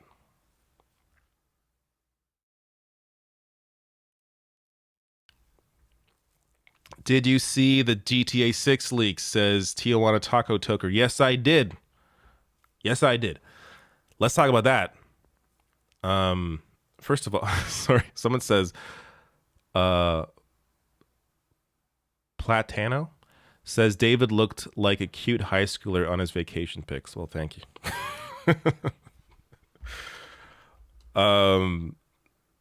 I saw the GTA 6 leaks, yeah. First of all, the game is apparently 1 to 2 years away. If that's true, the game looks freaking incredible. Like, for being a year to 2 off, it looks real. Anyone complaining about how the game isn't finished. The game isn't finished. I don't know how you would complain about it, but it looks amazing for being 2 years off. If you've seen other games that are 2 years away, like, you know, most of their geometry isn't even in yet. So it looks really good. But, you know, it's hard to even know anything about the game because it has not been announced, let alone shown, except through these leaks. So it's very unfortunate for the developers. It's probably gonna, if the source code is out there, it will likely result in a further delay for the game. I mean, I'm saying further delay as if it was delayed once, which I guess it has been internally, but it was never officially announced. But it will likely result in a further delay for the game. So like maybe 3 years off now, because they want to avoid any potential, you know, mods or anything weird going on with the source code at launch with the game. So they're probably going to have to do a lot behind the scenes to change it. I don't know.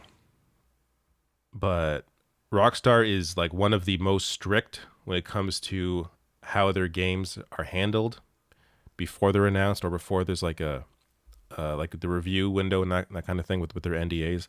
So they are definitely freaking the F out right now. Part of the issue, I think, just generally, is there isn't enough, in terms of the reaction to what people are seeing, there isn't enough education, really, around game development for normies. Like, development around, you know, movies being in production, people seeing, you know, actors on a green screen, they're not going to be like, oh, this movie looks like shit, they're on a green screen. because people understand, hey, this is how a movie is made. So gamers should understand, hey, this game is 2 years off. Yeah, it doesn't look like a finished product because it's not finished. This is how games look when they're being developed.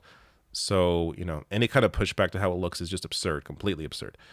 But it's definitely not a good thing for those working on the game or those that want to play it, because again, it will likely be delayed. So that's unfortunate. That said, I think it looks great, and I'm looking forward to playing it. Thomas Power says, thanks for making me politically smarter. Oh, thank you. By the way, I like Memory Rain better. Have a great week. So Memory Rain is my Be Right Back music. So I can't play it now without going off. But if you look up Memory Rain, also a nice soothing track. Lonzetta says, thoughts on Crystal and Kyle's engagement. I'm very happy for them. I mean, I knew they were together. They were public about that recently. So good. Always good to see two happy people. Johnny Bravo says, what is your favorite video game and your least favorite video game? This question is too hard. I don't really have like one favorite video game. Because every year it changes. It's usually what I recently played that I really enjoyed. I mean, if you want to start attaching games to memories and like nostalgia, then maybe like Mario Kart on Super NES, since I have a lot of nostalgia for that game. But in terms of like the games I had the most fun with ever, it changes all the time. So I don't know. And least favorite, I don't know. I don't play many games that get, really bad reviews. So I don't expose myself to a lot of shitty games. So it's hard to answer that question. Though there was a short time in my life when I did review games, and there was one game that I was given to review and it was terrible, but I forget what it was called now. It was on PS2. It was like a Wipeout style kind of imitation game, but it was really bad. Like a futuristic racer. I don't know, I can find it. Futuristic.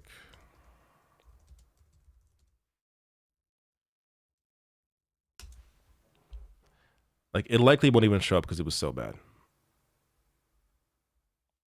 I don't know. There's no way I could find it. But it was terrible. So, I apologize for not being able to answer clearly. But, I played too many games to have clear opinions. to have a clear, like, ranking. Katie says your coverage is the best, bar none. Thank you. Have been watching you since you had 200K. So glad to see you're still here and keep growing. You deserve it. Thank you, Katie. Man, 200K was like what? 3 years ago? Because of how slow YouTube is with putting our content in front of new people. I have been sitting at, what am I at now? Like 495 for, I don't know, months. So maybe at some point I'll hit 500. It'll be nice. But likely not even going to happen this year based on how this stuff works.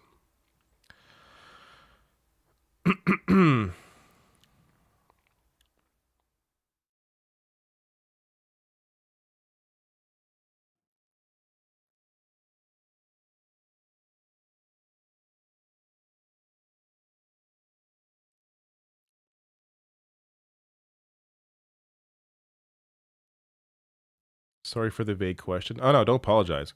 I feel like a lot of people have clear answers, but I just don't.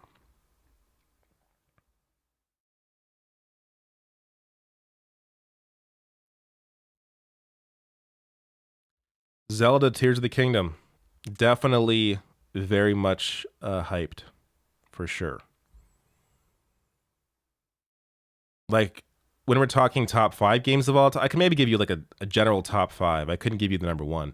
But like, I think Breath of the Wild probably in the top 5 for me of all time. But even like games this year that I'm playing, like I'm playing Soul Hackers 2 right now. Actually, I'm playing 3 Atlas games right now, which is insane. 3 Shin Megami Tensei games at the same time. So, but like, Soul Hackers 2 is, I think it's fantastic. I think reviews are way too critical. So I'm very much enjoying that right now. Persona 5 is in my top 5 of all time for sure. But I don't know. I'd have to sit down and really think about it. And like, I've given lists before. Like, if you check Twitter and search top 5, you may even find past lists, but I don't know. Lawn Gnome says, any thoughts on the rise of AI art? Can't remember if you covered some. The student who used a bot to win an art contest. That's crazy. Also, fun fact, Kirby began as a pink sphere placeholder during game dev. Interesting. So, yeah, I mean, I think I'm of two minds, right? Because on one hand, it's really cool. Like, it's crazy the kinds of things that AI art can come up with that like look legitimately fantastic. On the other hand, it can kind of screw over real artists.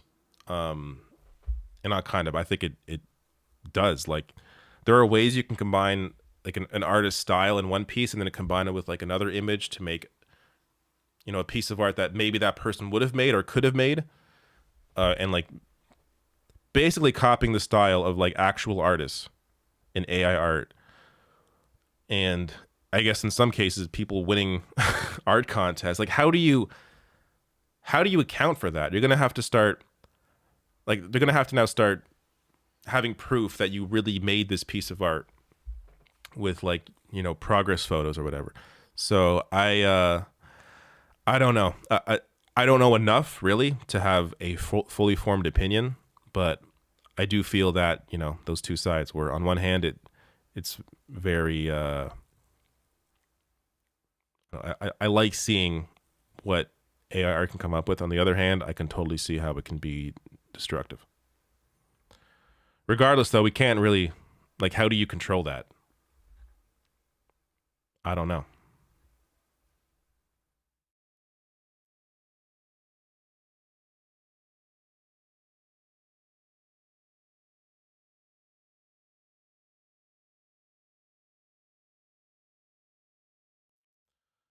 Sandy Trunk says John Oliver did an entire segment about AI art ending with him marrying a head of cabbage. Maybe I will check that out. John Oliver tends to do pretty good work, though. Admittedly, I haven't watched most of his stuff, especially recently, but should be worth watching. Ricky Mara says, has there ever been any Canadian video game made by Canadian game companies that Americans have played? Oh my goodness, so many. I mean, Ubisoft Montreal have made a ton. Look up Ubisoft Montreal. They have made a shit ton of like very popular games.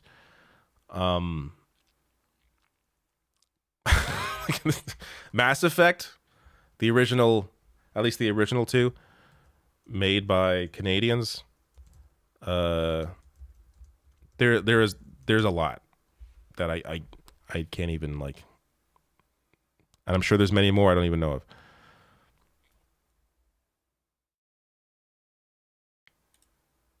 Like, I'm trying to bring up a list here. Mario Strikers, I guess, was made by a Canadian, Vancouver-based Next Level Games. There you go. Tunic, made by a Canadian. Drinkbox Studios have put out some really good indie games made by Canadians. They're from Toronto. Capybara Games have made one of my favorite games of all time that people don't even know about, which is oh God, now I'm forgetting the name. It's a Might and Magic game, Clash of Heroes, which is like, I don't even know what Might and Magic is, but that game was very, like, the entire mechanic was very good. Clash of Heroes, look it up. I think they may still sell it on Steam, but I know they took it off of mobile. I don't know why, but I played it on DS. Great game. Clash of Heroes. Capybara make fantastic games. So I don't know. There are many. So many. Relic is Canadian. The Outlast developers, they're Canadian too. Jesus. Yeah, no, I mean there's too many.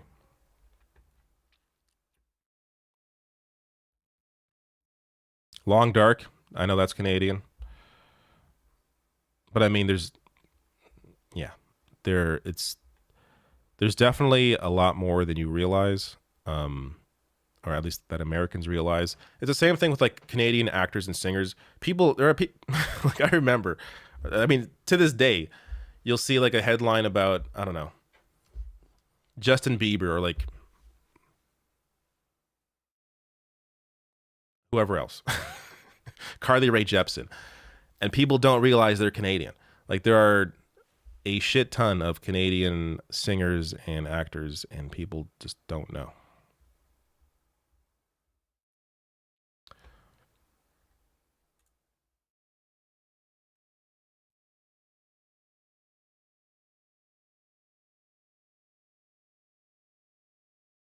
Celine Dion, though I feel like Celine Dion is very clearly French Canadian.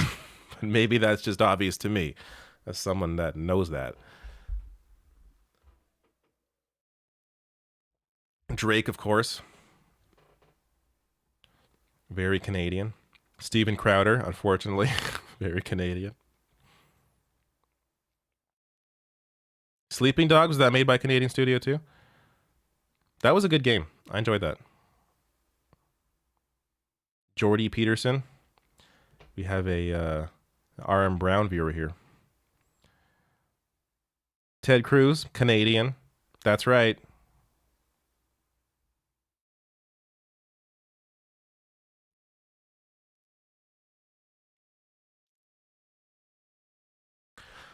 What else went on this week? Anything else to add to this recap? Let's look at the Last of Us Part 2 article sticking up here. I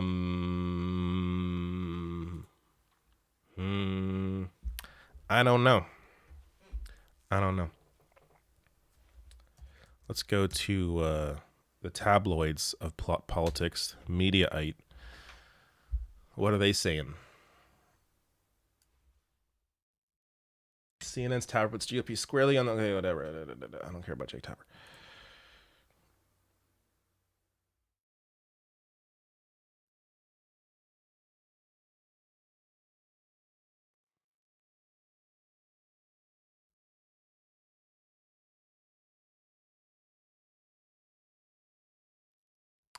Okay. Everything's very boring. It's the same. It's the same old shit. Nothing's changed. Been gone for a week. Apparently, it's the same shit.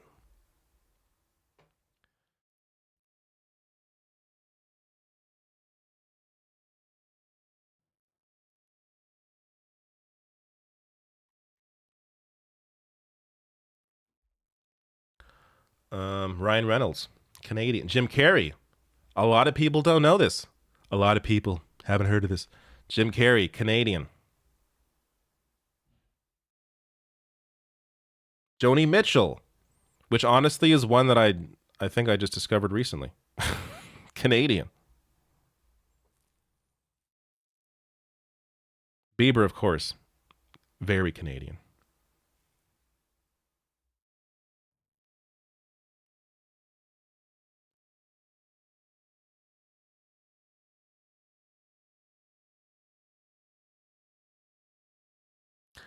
Abbott did the same thing as DeSantis. Yes, he did. But because DeSantis clearly has more of a shot at becoming president than Greg Abbott does, DeSantis getting more of the headlines.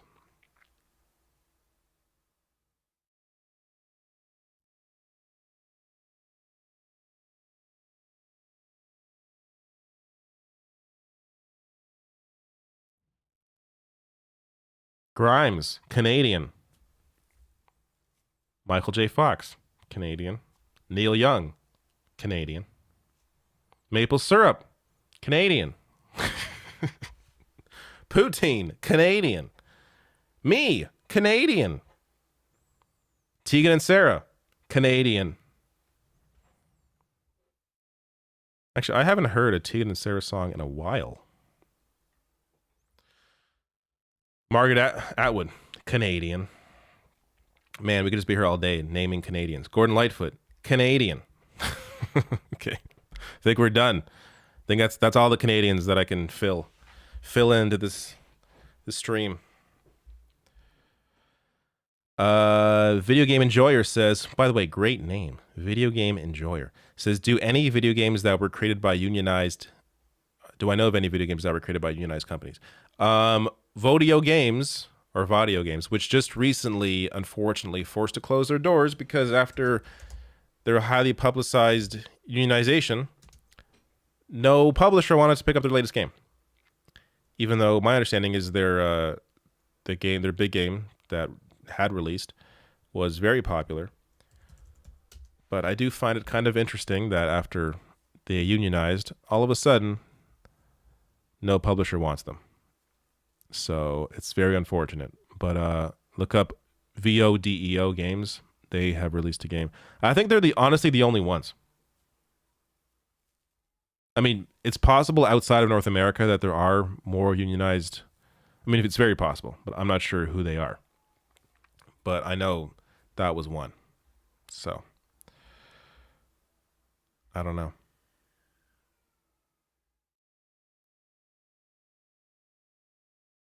Did I change my live streams to Sunday? No, I didn't. I was just gone for a week, so I came here to do a little catch up and just chat with the folks to get reacquainted to how wonderful you all are. That's why I needed a little wonderfulness.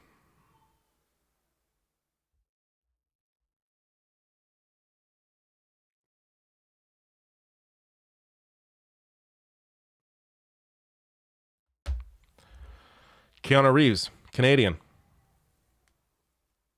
From British Columbia, actually, where I just was. Norm MacDonald. Anyways, if you want to see the Canadians, check the chat. I think most people here appear to be accurate. I don't think anyone's lying here. All right, I'm not sure what else to add here. I'm playing lots of more games. I just recently, I discussed this at the beginning of the stream, but maybe you missed it. Recently discovered my Vita. Look at that. My PlayStation Vita. So, of course, I downloaded Persona 4. So I am now playing Persona 4 while also playing Shin Megami Tensei 5, while also playing Soul Hackers 2. It's 3 Atlas JRPGs. I'm probably actually going to stick with Soul Hackers 2 and finish that first, since I think it's the shortest one. So, and I'm really enjoying it. So I want to stick with that, finish that game, and then probably get into Persona. Shin Megami Tensei is really good. I played it a bit on my trip since I brought my Switch with me for the flight, but I got to a part where I died twice, and I'm like, all right, I'll take a break. I'm at some hard boss that I need to figure out how to beat. So taking a little break from that game for now. Never knew you had based game taste. I have the most based game taste. Triangle Strategy. Neo, The World Ends With You. Playing this once. Actually, maybe this is after. This might be after Soul Hackers 2. I don't know. Fire Emblem. Ni no Kuni. Xenoblade Chronicles 3. Pokemon Legends Arceus, which I also have not touched yet, but my partner's played it. I don't know. I have a lot of... and that's just... Actually, I bought a lot of physical games this year for Switch because a lot went on sale, but also it's... I'm beginning to think more now about the future of gaming and how everything's going digital. And I feel like a lot of disc-based shit... Like, every one of my disc-based consoles at some point have, like, crapped out. Like, the disc reader stops working or something happens. Whereas Nintendo consoles and, like, cartridges are very reliable and they will work for decades. So building up a nice little selection here for my Switch. Maybe my child in the future may want to check out some classic titles. Or if not, I'll just check them out again. But so I'm sticking largely with physical media on Switch while basically doing digital everywhere else. Splatoon 2 or 3. I have not picked it up. Looks good. Also looks like I got my ass kicked. I enjoyed 2, but I didn't play it like that much. So I think I'm going to hold off on 3 for now, especially as I got too many RPGs going at once right now. But Maybe. I was going to say when it hits a price drop, but it's a Nintendo game, so it will never hit a price drop, so I don't know. But maybe I'll check it out. You'll probably like Nocturne, David. Which one's Nocturne? Why have I heard that before? I'll probably like, I mean, when it comes to Atlas, I think I'll like pretty much everything they do.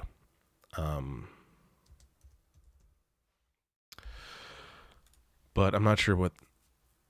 Oh, survival game? Is that what you're talking about? I thought that was something else. No, yeah. There's also a survival game called Nocturne, but I don't think that's what you're talking about. You're talking about 3. Yeah, I'm sure I would like Shin Megami Tensei 3. But man, these games, the only downside to them is they're too long. Like, I get it, but they're too long. As somebody that has a life, like I don't mean to, I'm not trying to say that as a way to like shit on those who can play through these games in like a couple weeks, but it's very hard for me to find time to play through a 50, usually 100-hour RPG, which is why the only one I've actually beaten is Persona 5 in terms of like the very long ones. But I don't know. Dave L says, does anyone know how to get past the energy pod section in Deliver Us the Moon? I keep getting electrocuted. Deliver Us. Did I play that one? Is that the one where you... let me see. I did play this one. I beat this game. Believe it or not. There's like several Moon games, so I wasn't sure if that was the one you were talking about. But yeah. It was a few years ago now. The energy pod section. I don't remember. You're going to have to look up a guide. But I really enjoyed that game, actually. And that was on the shorter side. Definitely worth playing through. Didn't, overstay its welcome. I love short games. Stray, like 6-7 hours, fantastic. Stray is one of my top games of the year, easily. Fantastic game. Perfect experience. Perfect, amount of hours. Didn't need to go any longer. Great game. Man, people are still naming Canadians in the chat. All of these people are in fact Canadian. Yes, Alanis Morissette. Believe it or not.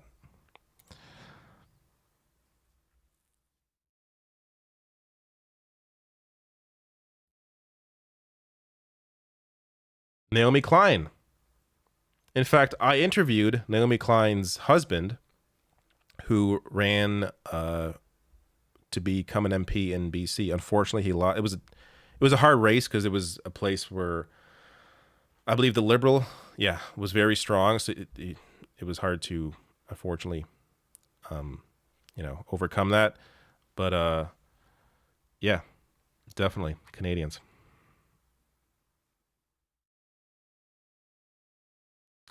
I saw that David played the Stray game, but couldn't find it online to watch. I didn't play through it online. I played through it offline.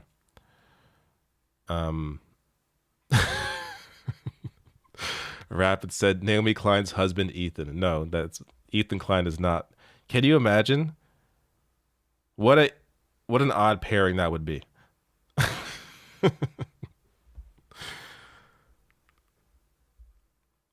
Have you heard of the new controversy with MAGA communism? I saw the hashtag and I laughed. And then I moved on to things that exist. Shania Twain, Canadian.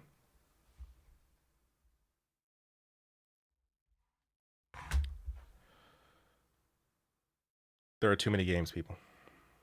Too many games. We have to stop the influx of new games until we figure out what's going on, because it's not possible for one person to enjoy all of the games that are worth playing that exist. It's not possible. We got to put a stop to this shit. Oh yeah, in case you're wondering, yes, Avi Lewis is the person that I'm talking about. Avi Lewis, the guy that ran to become an MP. Naomi Klein's husband. I mean, that is a power couple. not as a political power couple, because he has history as well in his family, in terms of their involvement in politics. So, yeah. And I have to say, I'm always slightly jealous of people who were like born into this, because growing up, my family, like, we were discouraged from talking about politics. It was like it was discussed as a personal choice. We don't talk about who we vote for here. It's a personal choice. So like, I grew up not knowing shit about anything. Very disconnected, you know, just typical Canadian family, not knowing shit all. So I'm basically self-taught, and you know, in some ways it holds me back, because I have to really like think about certain things in a way that I think just comes naturally to certain people. Like, I'm definitely, and I've discussed it before, in some ways I'm almost like a natural reactionary in terms of how I see, I wouldn't say reactionary, but I am a normie. So when seeing like a news story or like a new issue pop up that I don't know anything about, my initial reaction tends to be what the average Canadian's reaction would be, if that makes any sense. Until I go in and actually, you know, educate myself and realize what's going on. But so it's a constant, like this constant struggle of pushing back against basically lack of knowledge. But I mean, at this point, I'm aware of that. But at the same time, that helps me to understand, okay, how do I educate others about this? Because I understand how the average person would see this story. How do I describe this in a way where I can actually educate people who don't know anything, who would go into this thinking the way that, you know, any person would naturally, without really knowing anything about it. So it helps me in some ways, I think. But in other ways, it's you know, I think this work is tougher for me than it is for some people. John Candy, Canadian.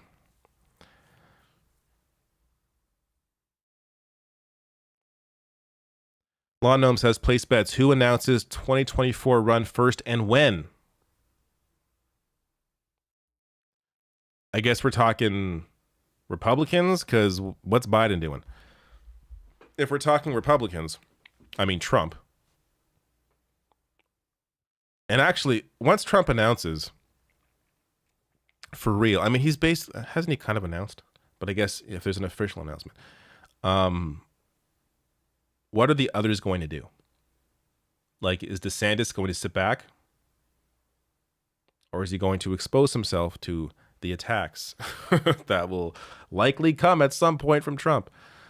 I don't know. But in terms of Democrats, I mean, Biden should just not. I mean, I get that he's doing some better things now, but he's not the best person to run in 24. There has to be somebody else. And like this short term, I don't know, the short term fondness that some may have for Biden right now because of the student loan cancellation and him actually finally, in some ways, being forceful, or not even forceful, but like acknowledging reality with rising fascism in the GOP, like that fondness for him is going to not last all that long, probably after the midterms. Like he's not a new man. He's just in campaign mode. So we're going to have to see if someone is willing to challenge him if he is still not willing to actually back out.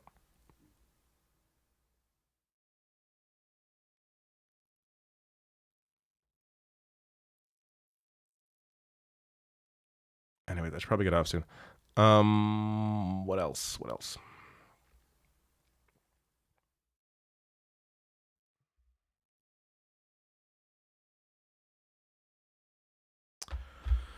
All right, I should actually get off soon.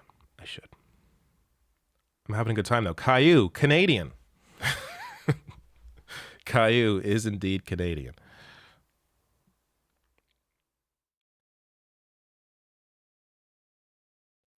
looking through chat for anything else popping out to me here.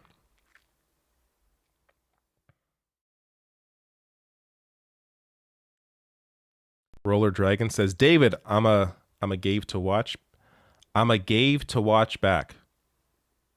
I don't know what that means, but thank you. Thank you for being here and watching.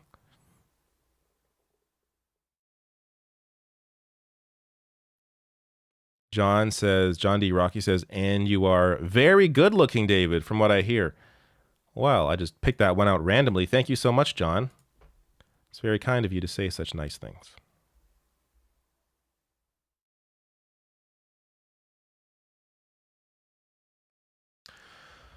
Beef Jerky said, I can't tell if you're joking or you're real.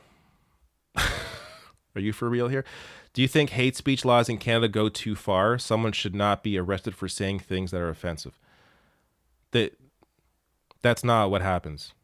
No, hate speech is not saying things that are offensive. It's literally discrimination. And people aren't just... I'm guessing you're not Canadian, or you are in some bubble that makes you think people are being arrested left and right here for just saying like one offensive thing or word or something. That's not what's happening. It has to be like consistent. It has to be intent. Usually has to be there. Damages have to be like. There's more to it. In fact, I've gone over this in a video like years ago. I went over our hate speech laws. I'm not going to do it now, but if I could find the video, maybe I can point you to it. If you look up hate speech on my channel, maybe it'll pop up. But it's from at least 2 years ago, maybe more. But actually, I may have talked about it in a couple videos.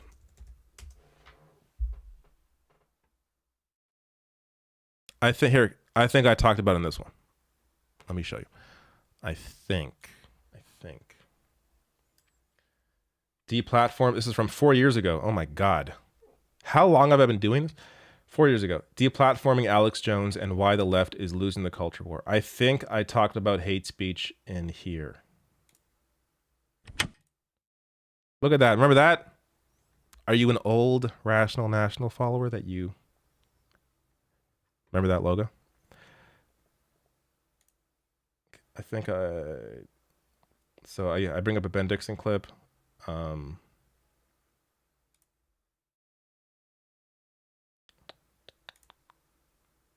Here we go. I think I did talk about it. Here we go. So quickly here, the hate speech must be the most severe of the genre. The hate speech must be targeted to an identifiable group. It must be public. Let me turn off my speech. There we go. It must be deliberate, not careless. Excluded from hate speech are good faith interpretations of religious doctrine, discussion of issues of public interest, and literary devices like sarcasm and irony. The statements must be hateful when considered in their social and historical context. No prosecution can proceed without approval of the Attorney General, which introduces political accountability because the Attorney General is a cabinet minister. So there's like a lot of steps here, understand. It's not just like willy-nilly, like, oh, you're in jail, you're in jail, you're in jail. You said this once 4 years ago, you're in jail. Like that's not what's going on. Even with these limits, the Canadian hate law still clearly curtails free expression, but the Supreme Court has not struck it down. Why? 4 main reasons.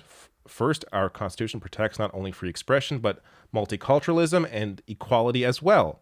So to read the Constitution holistically, we cannot permit one protected freedom to undermine other rights and freedoms enjoying equal status. I think that's very well said. Second, the Supreme Court recognized the insidious impact of propaganda campaigns that gain social traction and incrementally dull our rational faculties and empathy, perhaps paternalistic, but the court is saying sometimes we need to be protected from our baser and stupider selves. I mean, this is a fact. You see this in the, like, yes, America needs hate speech laws. It needs just copy what Canada has.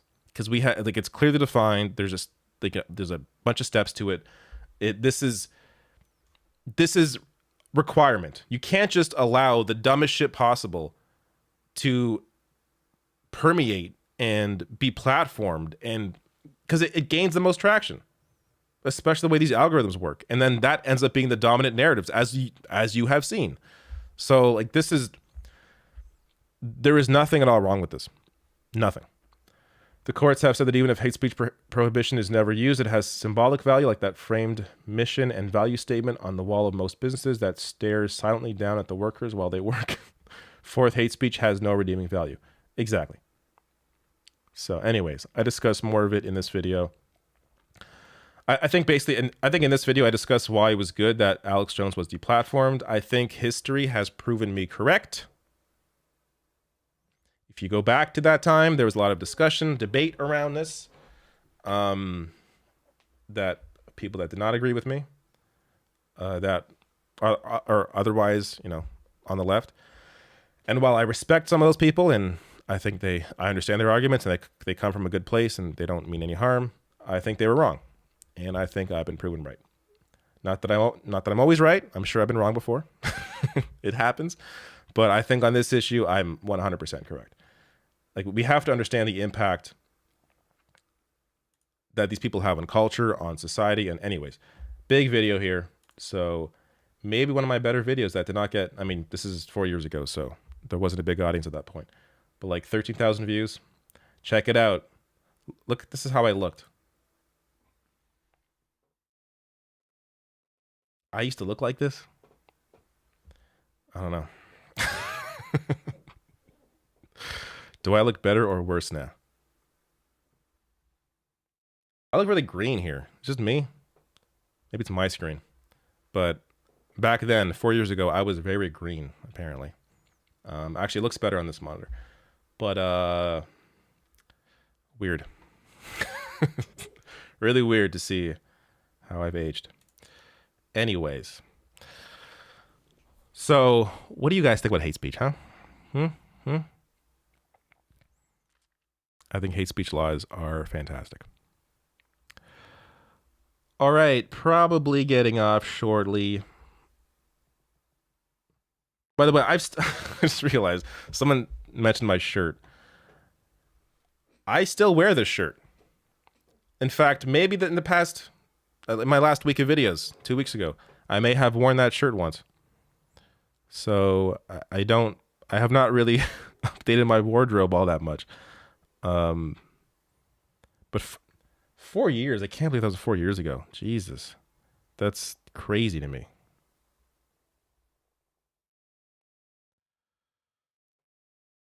Okay. I gotta go. I got to give my little guy a bath. He needs a bath for sure. So I gotta do that.